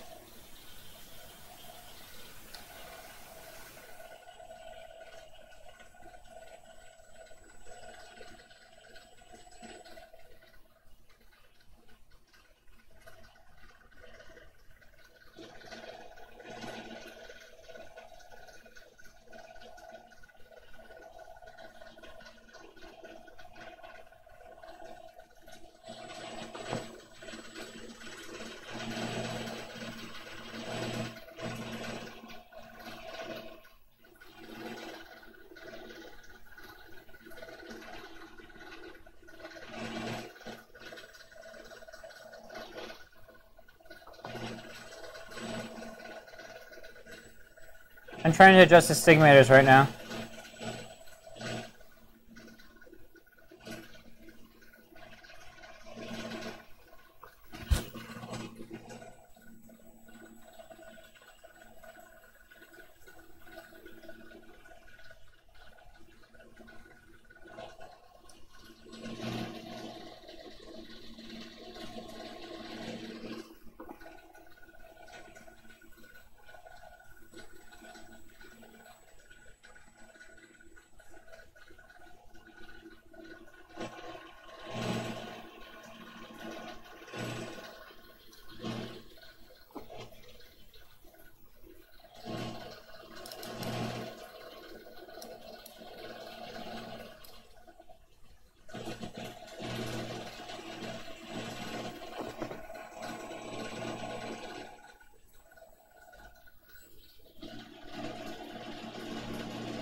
Okay, let's see, where else should I look on this thing?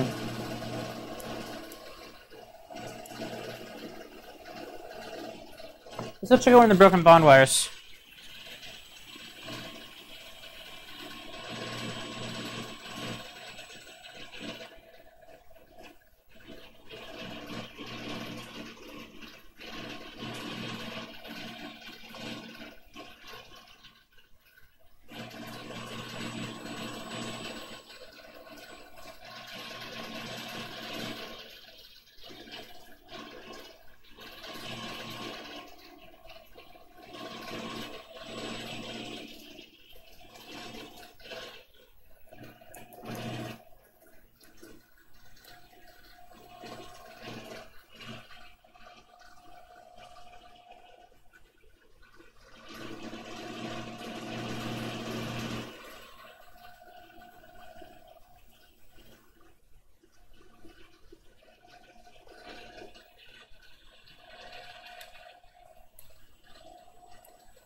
Check that out. That's 5,000 times right there.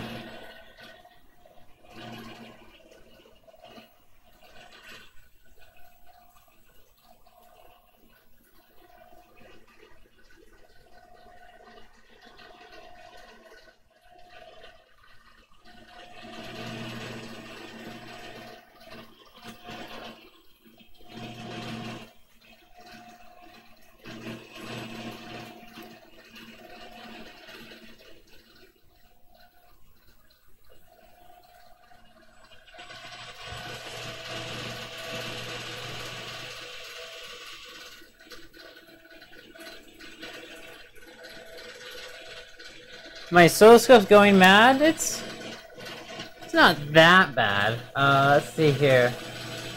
About the charge situation, yeah.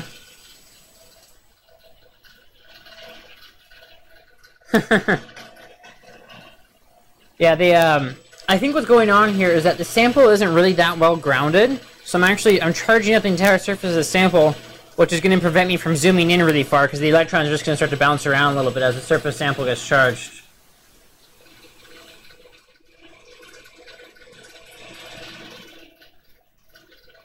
Or as the sample of the surface at the sample gets, yeah.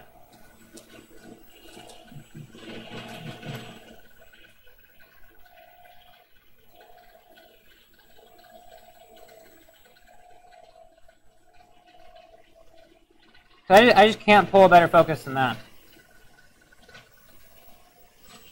Okay, what else should we look at?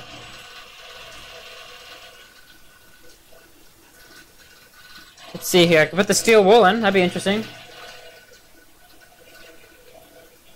Gonna put the triangular steel wool in, or theoretically triangular, or I can go back to the aluminum stuff. I could do anything now. I got a sample stage.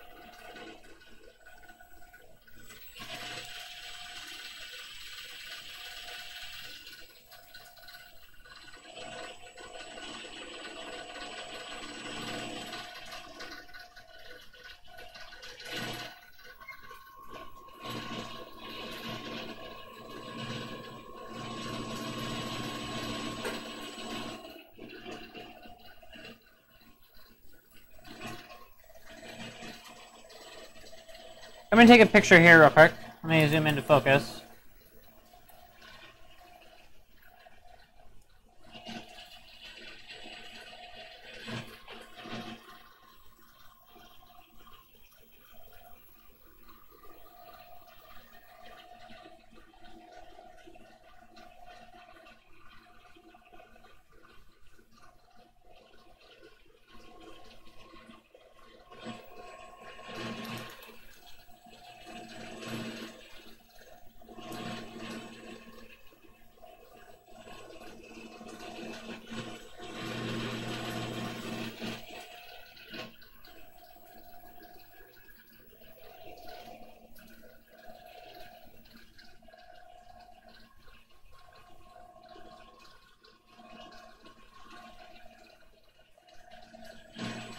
There we go.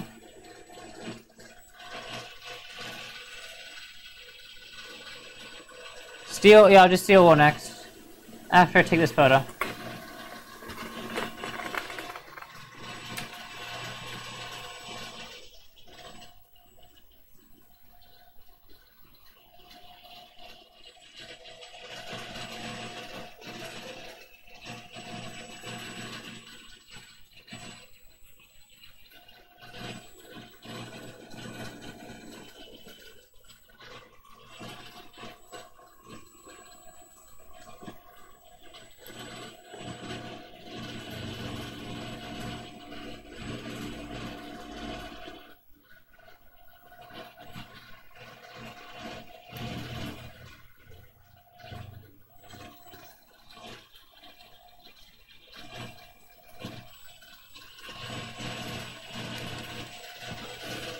Okay, photo in progress.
Almost done.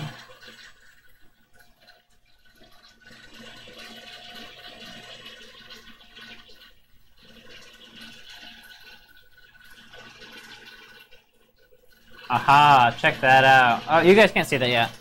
Give me a second.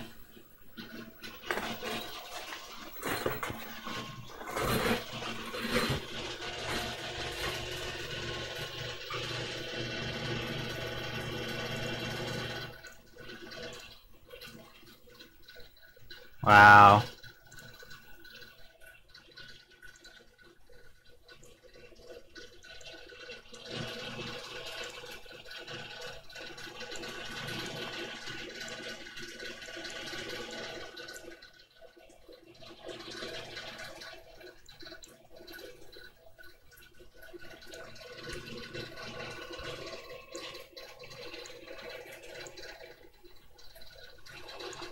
That's neat.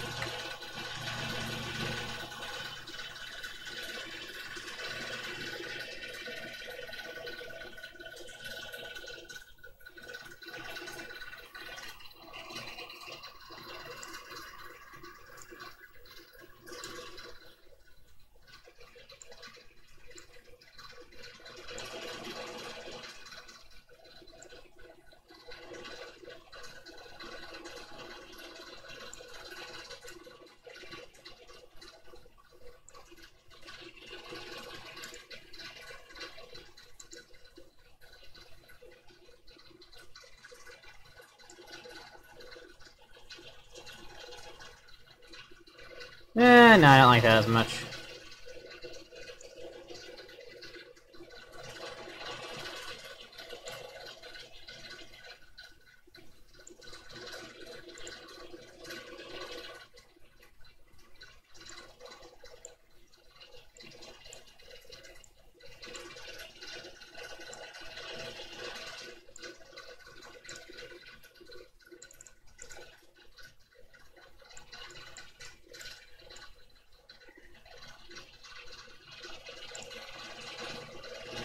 That's neat. Yeah, resolution on the trace. So this was at 1,000 times magnification.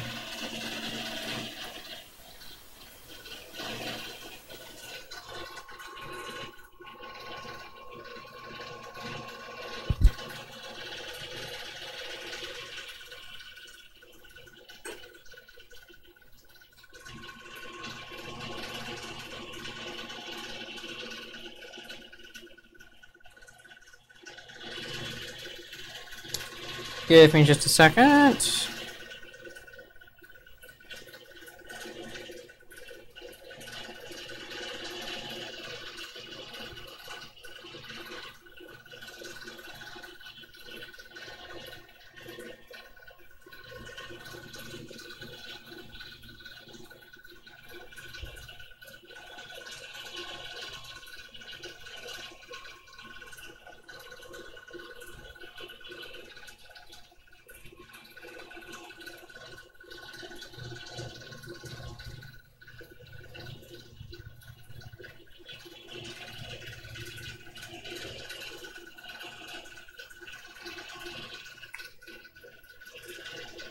Wow. Okay, I'm gonna give the high voltage a bit of time to cool down, and then I'll vent the chamber and get the steel wool loaded in.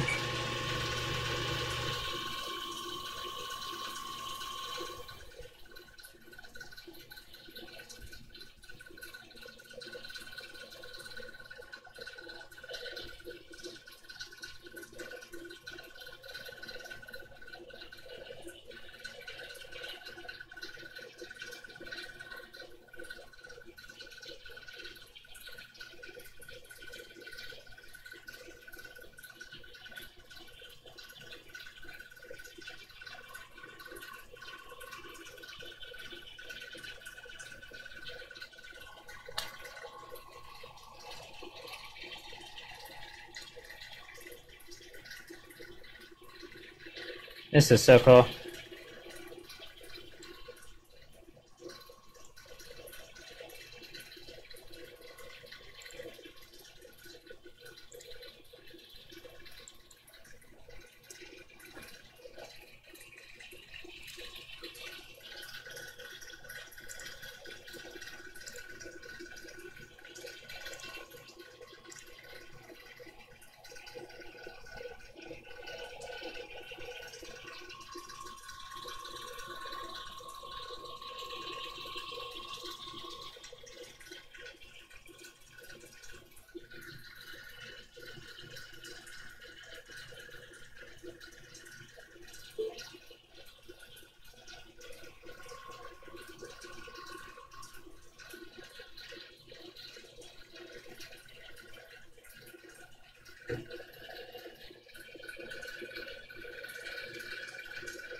Okay, so let's get set up for the steel wool.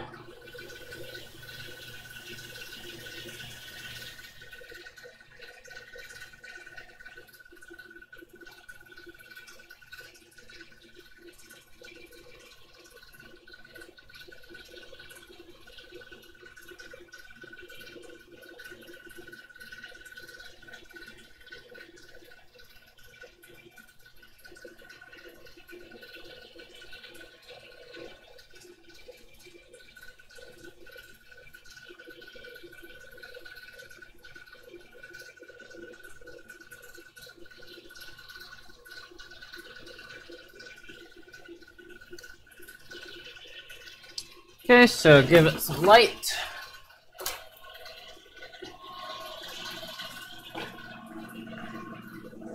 Shut the diff pump down.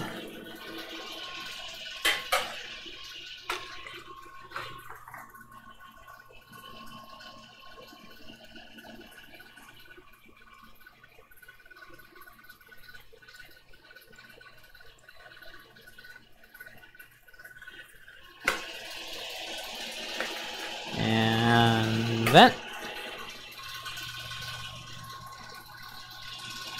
Watch how easy the sample exchange is going to be, guys.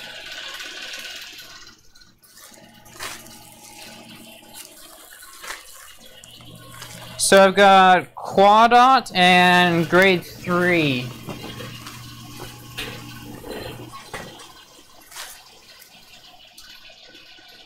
Did I vent it? No, I just shut it. There we go.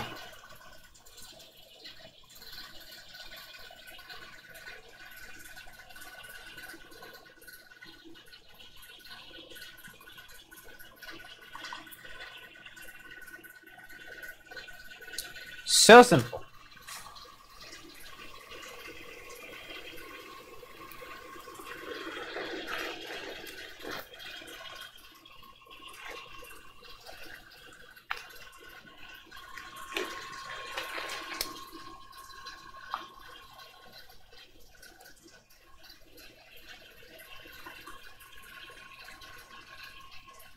Come on, glove.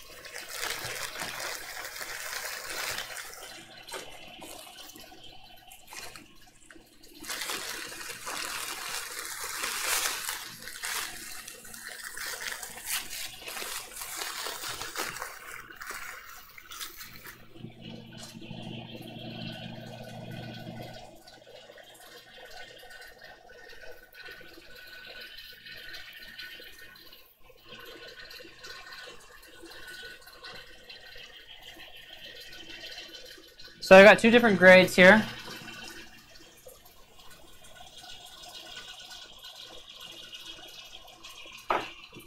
My nippers will not cut this. I need something better.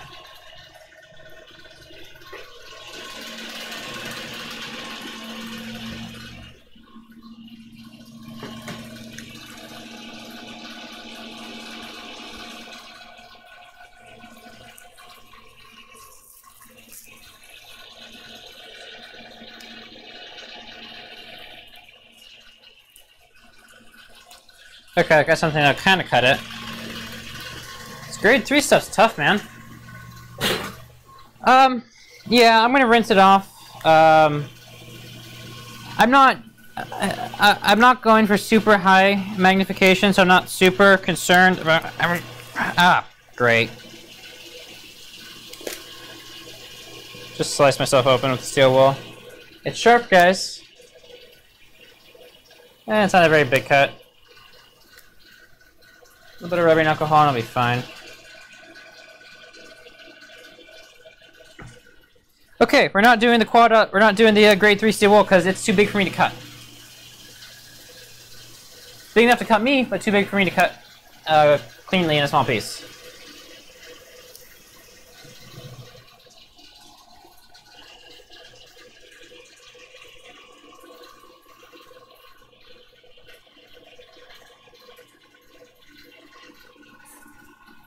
I think this is actually the first time I've bled. No, I've bled before on the project.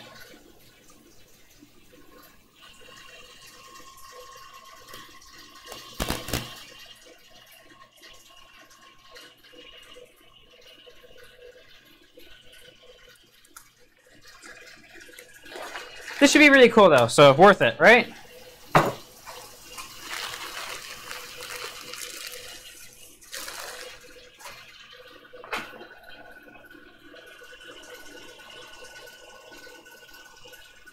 See, this stuff just tears off.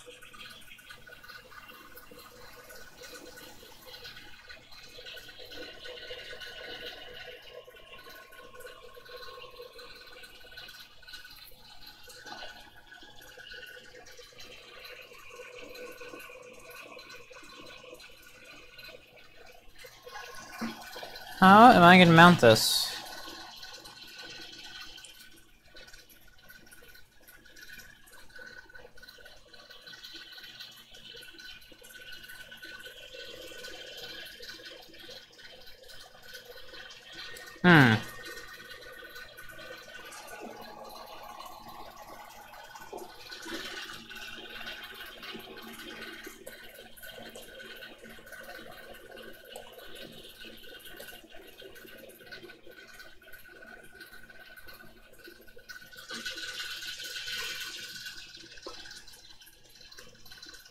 Hey, Cedar.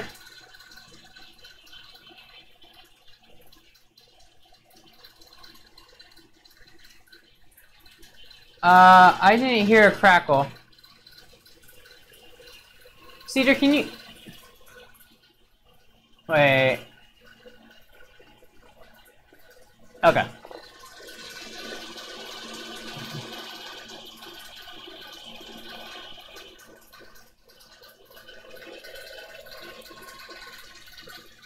How to mount this?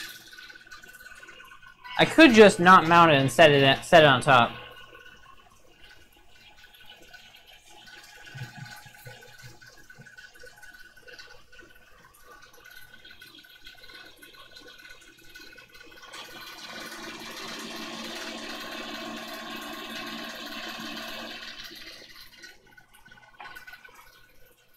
So what I'll do, I'll stick a piece inside the holder, and then kind of tie the other piece in with that, and that'll hold it pretty still, or still enough. Just shouldn't tip it is all.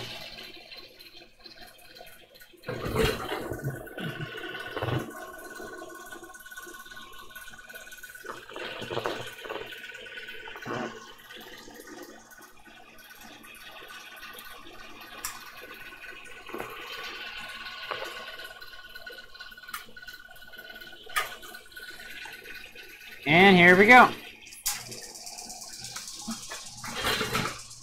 So samples in the microscope, vacuum is being pulled, battery is almost dead on the camera, and now we wait.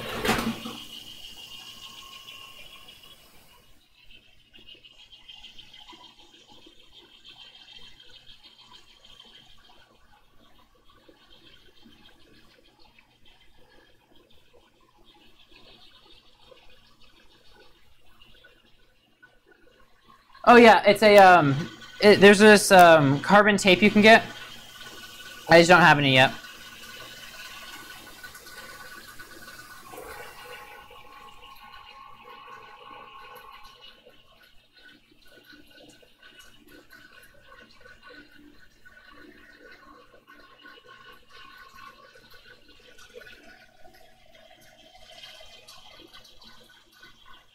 Huh, vacuum is...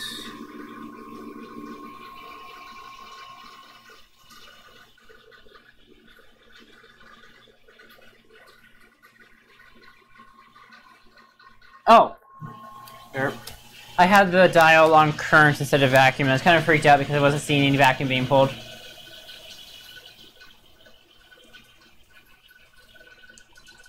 Oh, I've got the camera. I've got my second camera battery on the charger already. So that's when I unplugged the rocking pump was when I accidentally was when I was plugging the battery in. Sure, my stage is level. Okay, yeah, vacuum's looking good, so I can get the diffusion pump on now, and the water chiller is still running for the diffusion pump. And now we wait. So, any questions? I see you have a new viewer. Hello, new viewer, or potentially new viewer.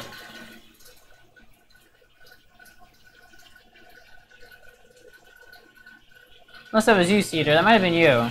That was probably you. My graph is a little bit delayed.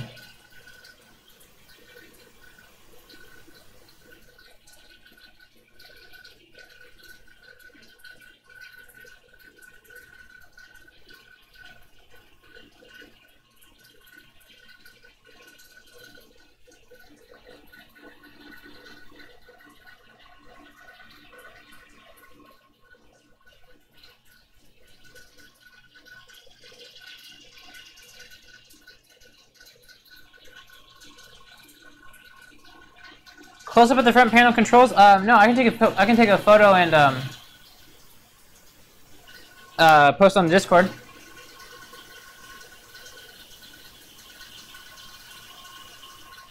Current delay. You want to see that? Okay.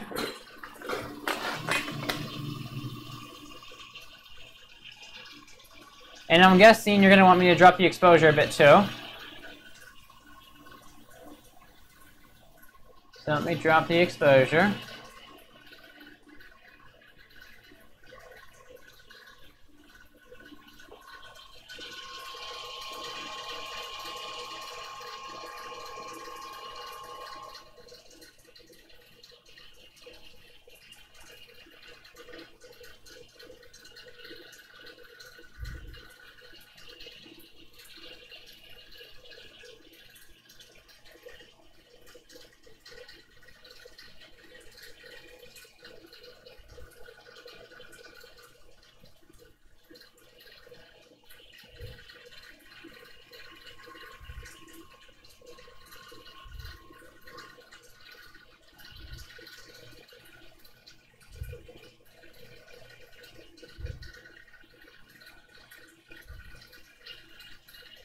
$17 for you still?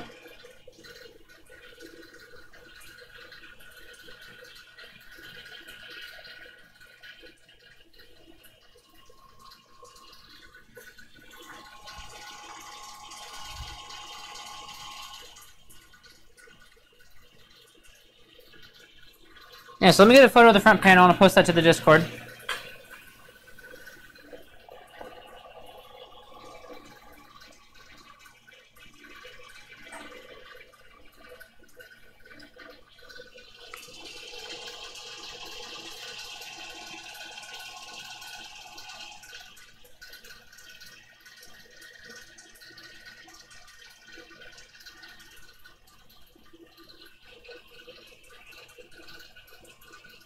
But bear in mind, Drew, that's 17 seconds for you to send a message, for it to show up on my screen, and for the camera to send it back to you to show up on your screen.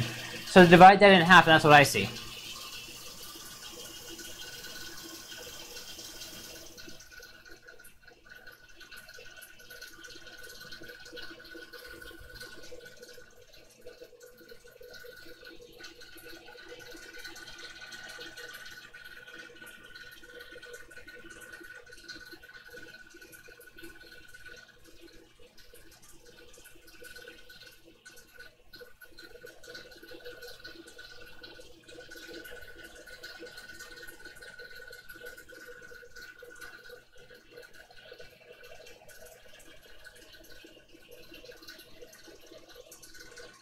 Whenever I upload a photo to the Discord, I see the bitrate on my stream drop by about 2/3. It's kind of funny. Okay, so give it back me another 4 minutes, and we'll be good to go.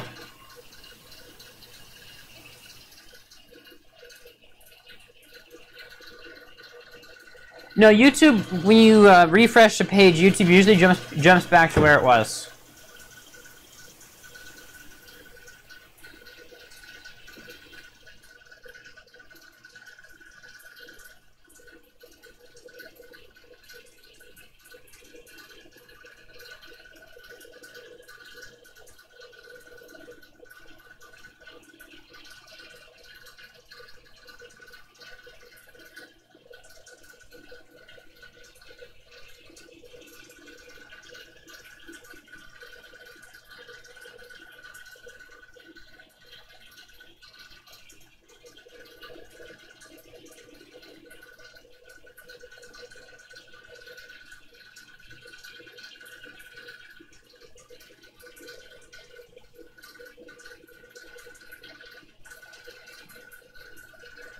Really big dose magnification. Yeah.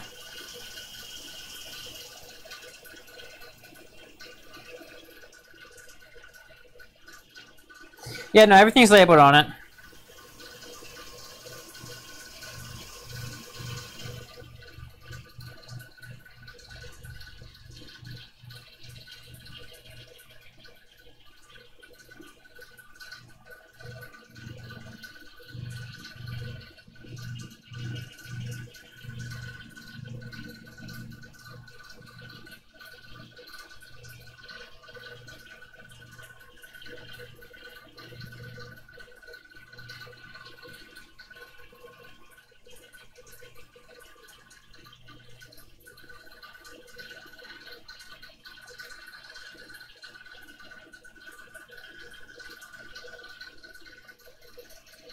Any other questions while I wait for the vacuum to be pulled?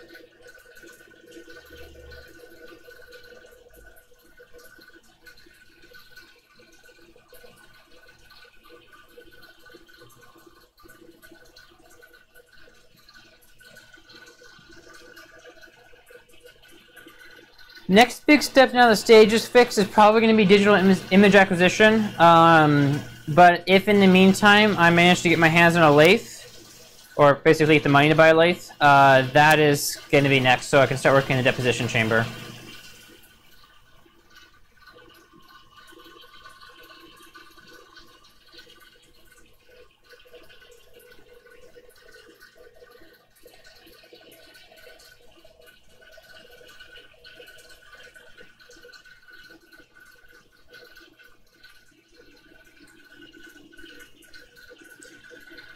About another minute or two.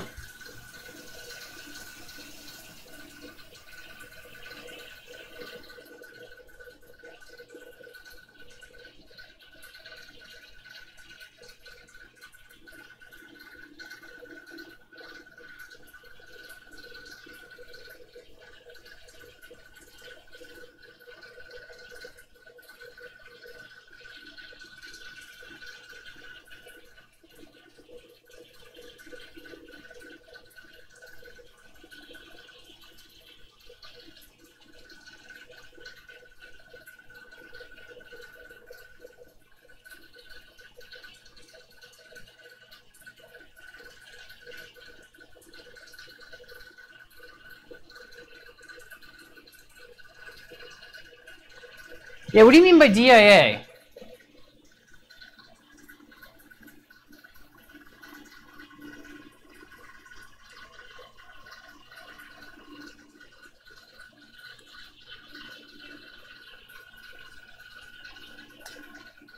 Okay, vacuum's looking good, so let's get ready for high voltage. Also, hello, new viewer. Oh, digital image acquisition. Okay. It's generally referred to as a DAC, a digital to analog, or sorry, not a DAC, ADC, analog digital conversion, is the acronym you generally see for it. But I mean, you don't notice it as much anymore because most microscopes sold, or all microscopes sold today, are entirely digitally controlled. With this one, I'm tapping, or with the system I'm going to have to build, I'm going to be tapping out different analog outputs in the microscope and using that to figure out, or use that to generate my image.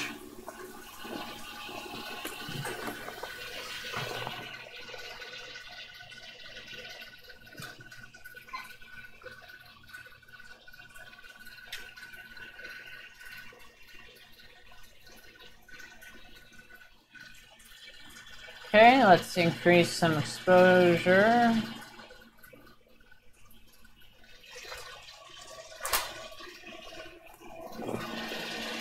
You guys ready?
Well, that's a different image than what we've been seeing so far.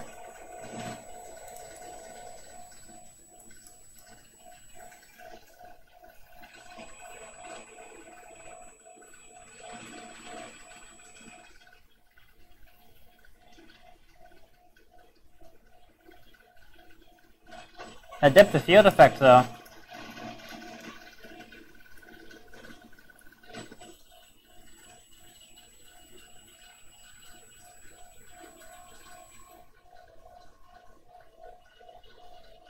So we are already at 3,000 times magnification.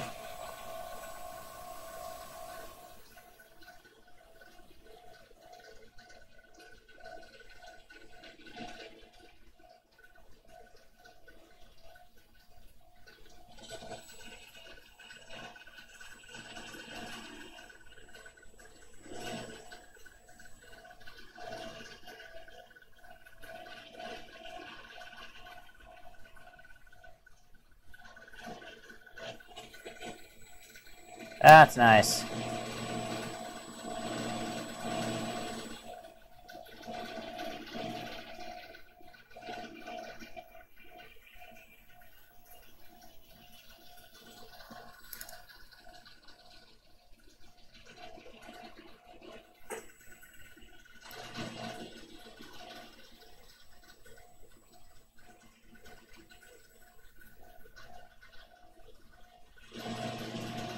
Excellent clarity. Some noise still, but that can be eliminated.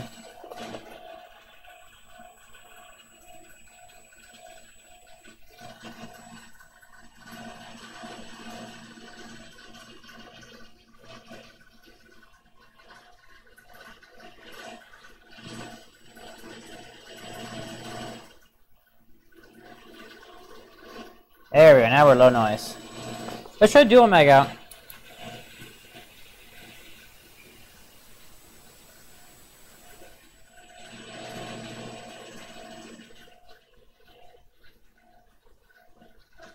Alright, do some more focus real quick.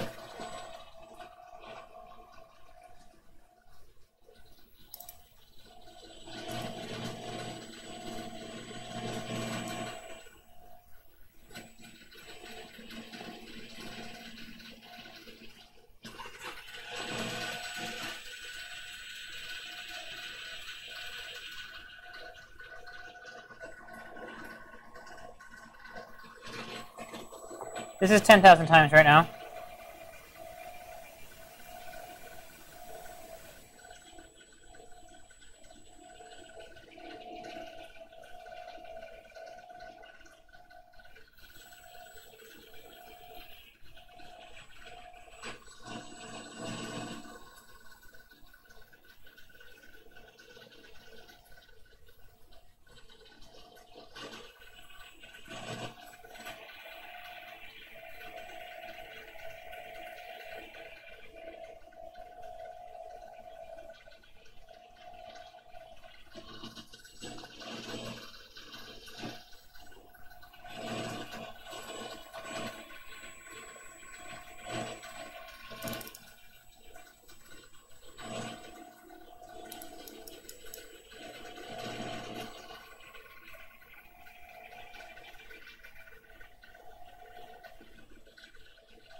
try that out.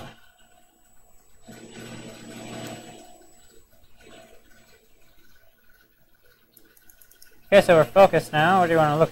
Where do we want to go?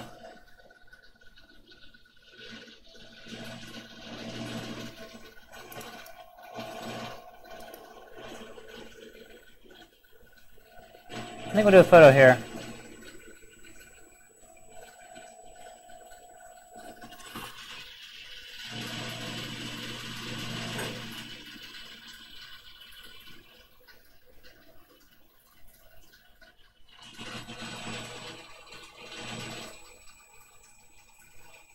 Yeah, definitely it looks organic. As for the vacuum pump, I'm using an old Welch 1402. It's a rotary vane pump.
How's that look?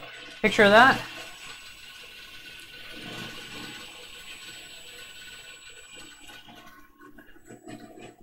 Just out of curiosity, I wonder if the backscatter works.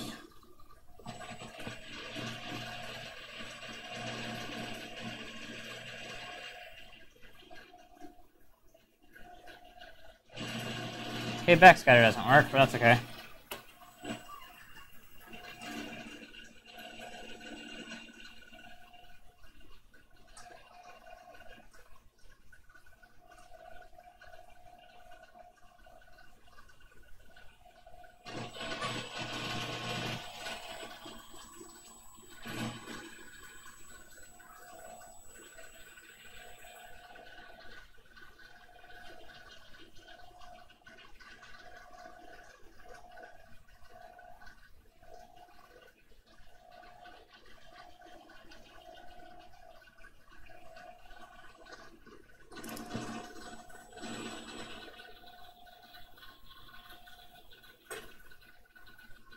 That's crazy. We'll do a photo of this first, then we'll move on to the zoomed in. Yeah, you want to find a broken strand? Well, yeah, we'll find a broken strand eventually. Right now, though, I'm going to take this photo.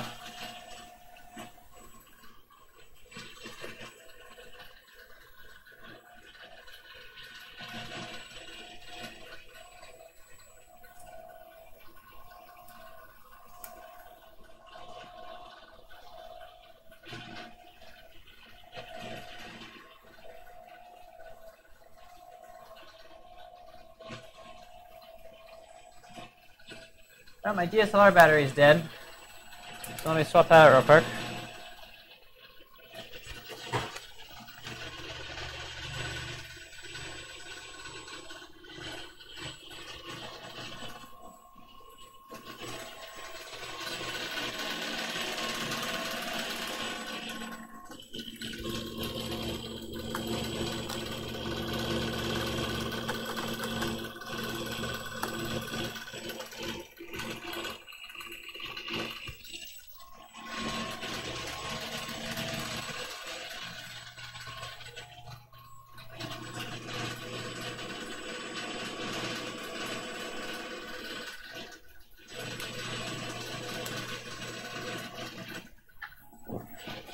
Now I have a camera.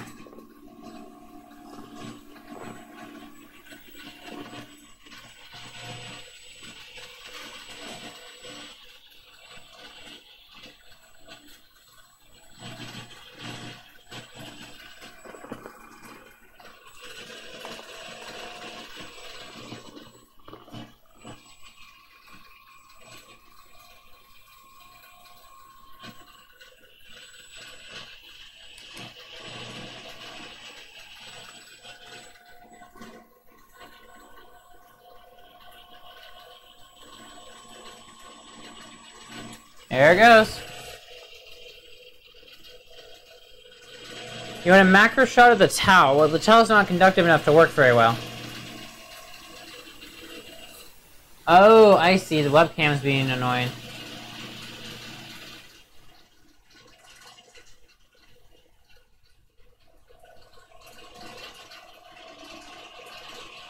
There we go.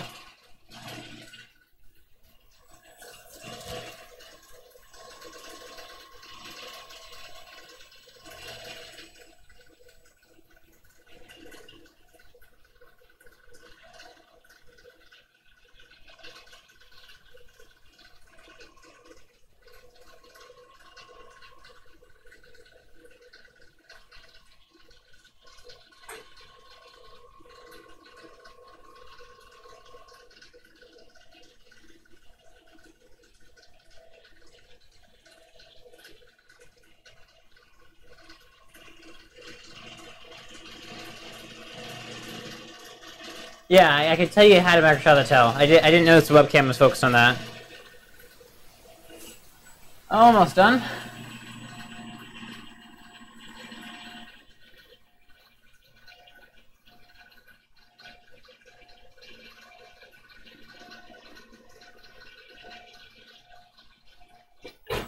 Oh yeah.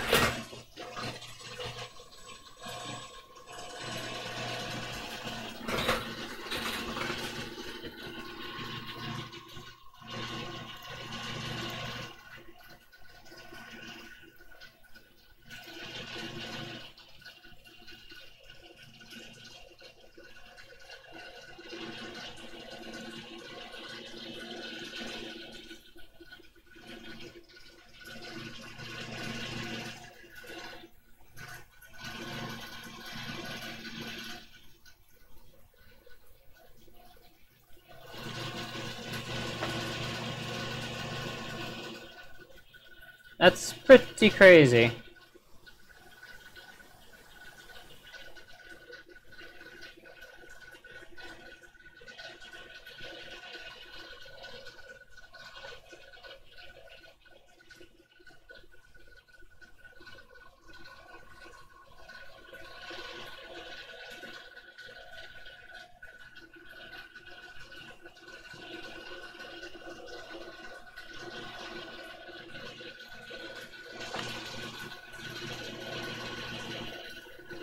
Yeah, I think there's a broken one right there.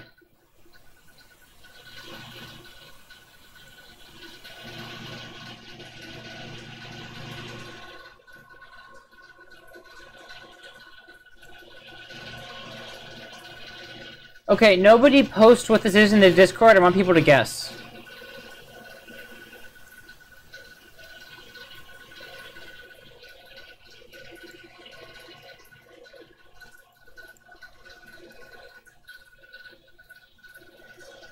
Yep, kind of back there.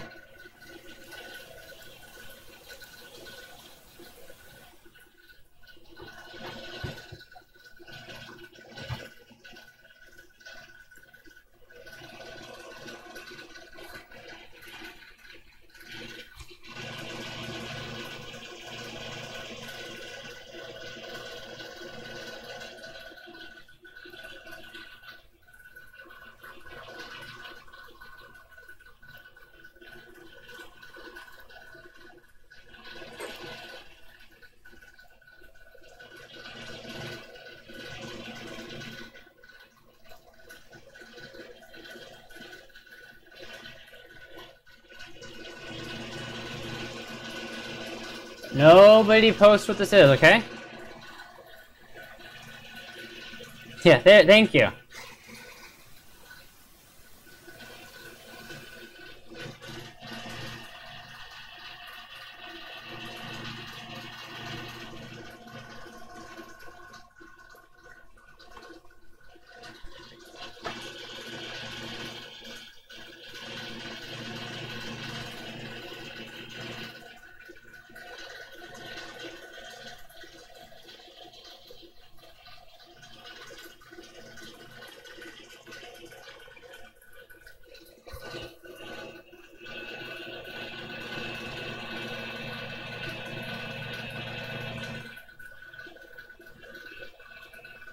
Yeah, my bit rate just tanks after I or while I'm uploading a photo. I think it's kind of funny.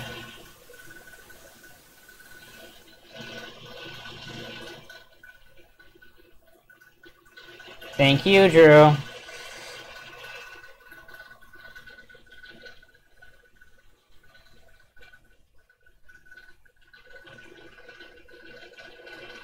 Okay, let's zoom in.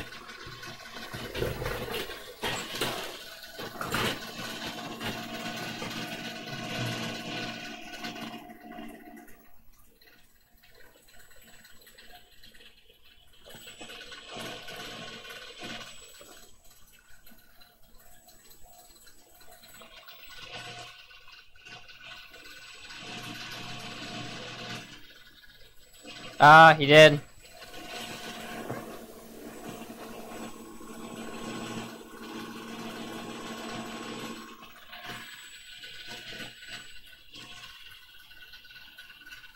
Somebody tell him he's correct. I'm focusing on the microscope right now.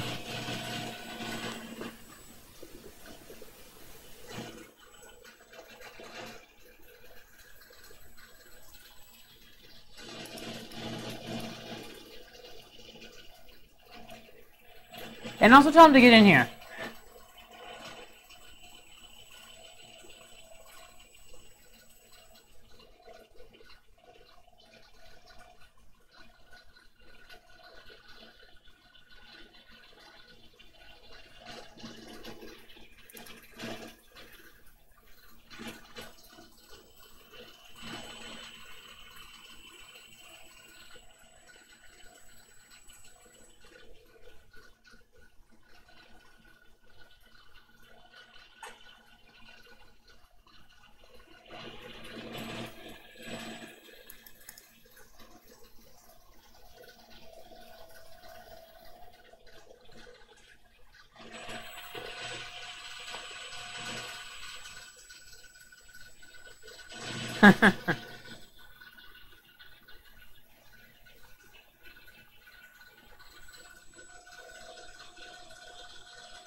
Okay, so where should we go in the sample?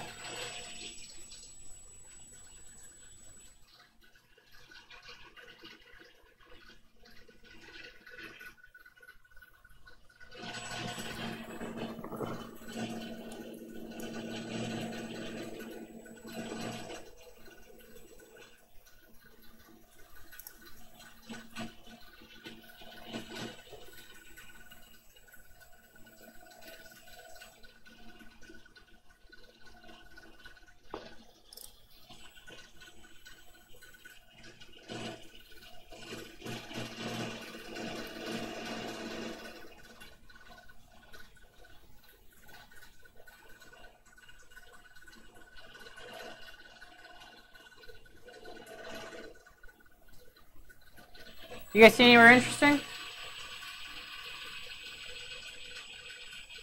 Close look at one of the breaks. Okay, let's find a break.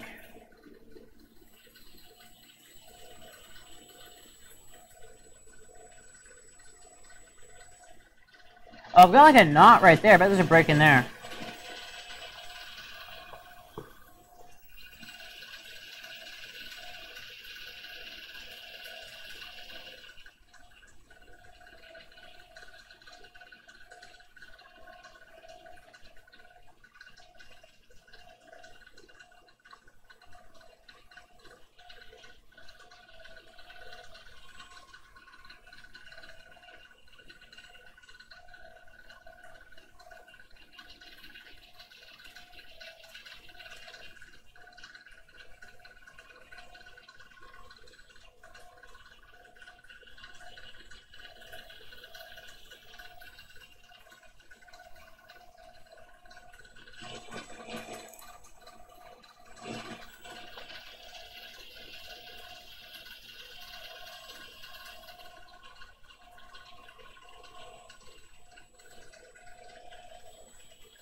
Busted? I do have a busted hard drive. Though the surface of that thing is going to be atomically smooth.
That's interesting.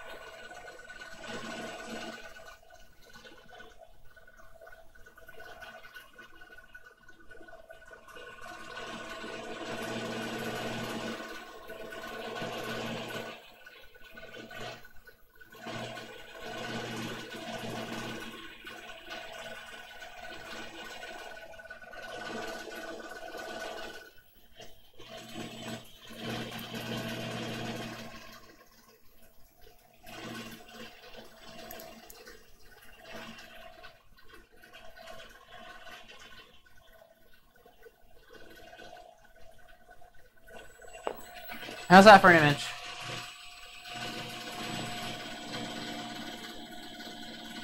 Hey, we'll do an image here. I think.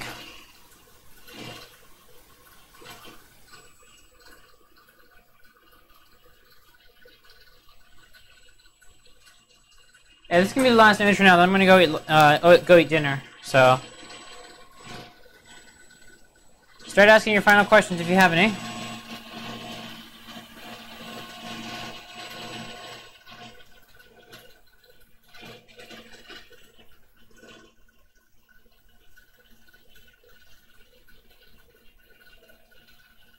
Yeah, let me focus a little bit better.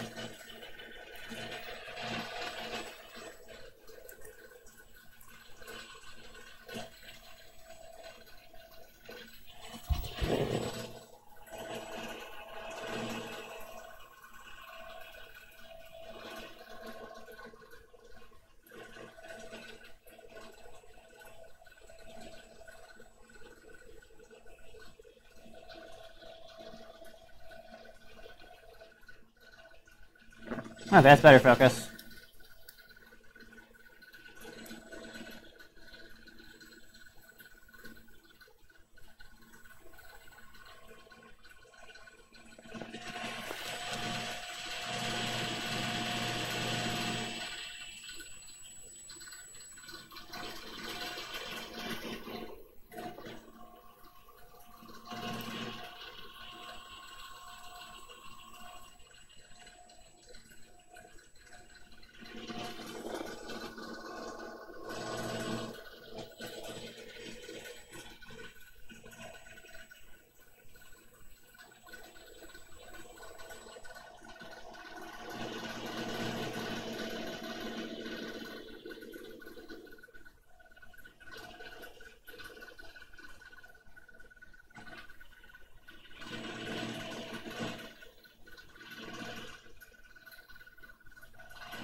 Okay, here we go.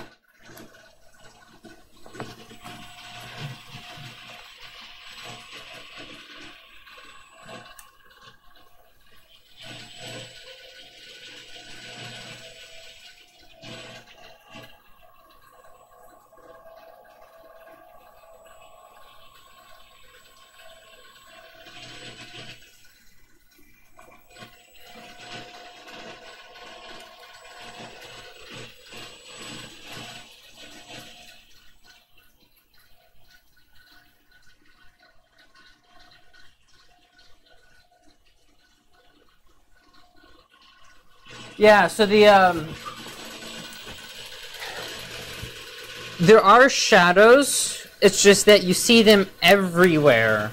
And the shadows are actually part of what creates the detail on the surface. Because what's happening is the electrons are bouncing down, and then they have to bounce back out of wherever they went to. So if you're imaging down into a hole, that hole is dark because the entire hole is kind of creating a 360-degree shadow. So it's a little bit weird, but no, you don't really see like casting a shadow to one side or the other, especially because your electron beam is coming straight down. I mean, think about it. If you put a camera in line with the sun, pointing at an object, there wouldn't be any shadows on that object because there's you just don't see the parts that are in shadow.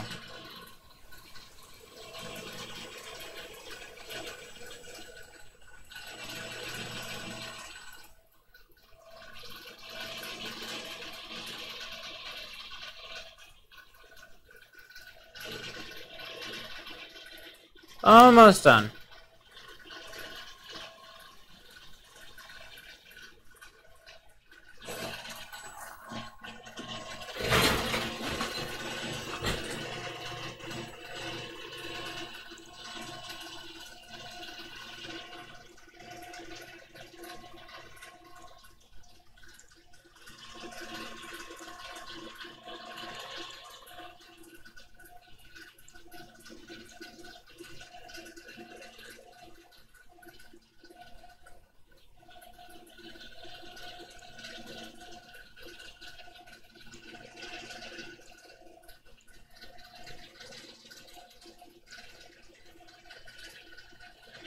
I got some blown out parts, but that's okay.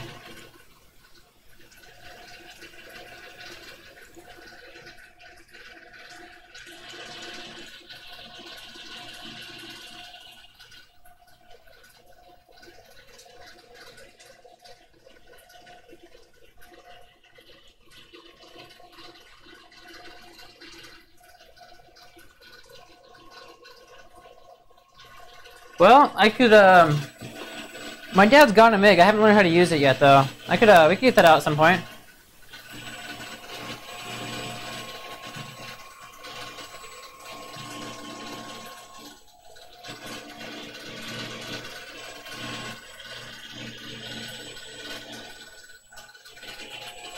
I'm gonna start shutting the microscope down real quick.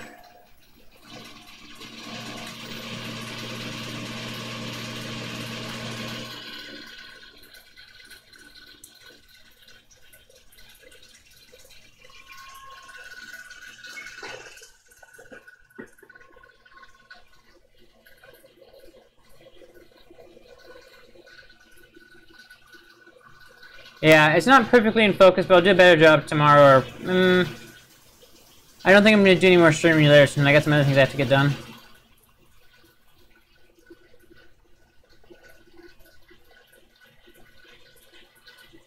See if I can cheat with contrast.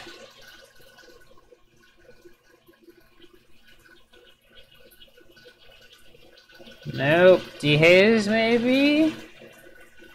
Hide my sins at dehaze? A bit.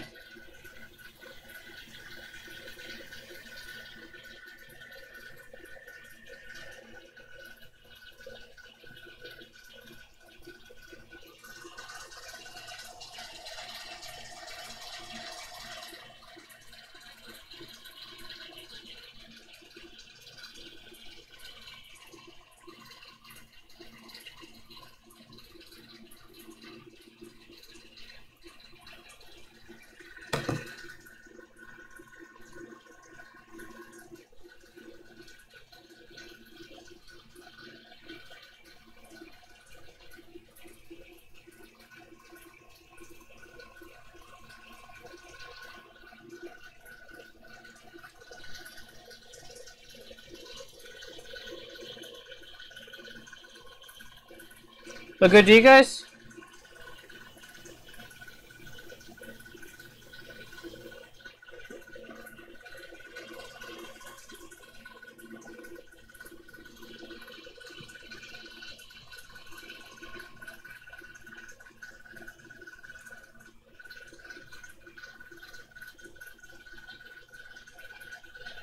Yes. Okay, cool. Export.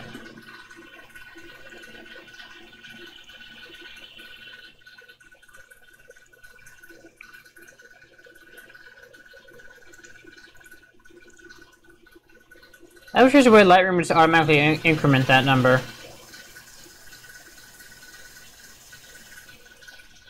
Night Cedar. I'll just throw this up on the Discord for you guys, and then I'm gonna get off too.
Okay, photos up on the Discord, and if there's no further questions, I will see you guys maybe tomorrow. I don't know. Yeah, maybe tomorrow.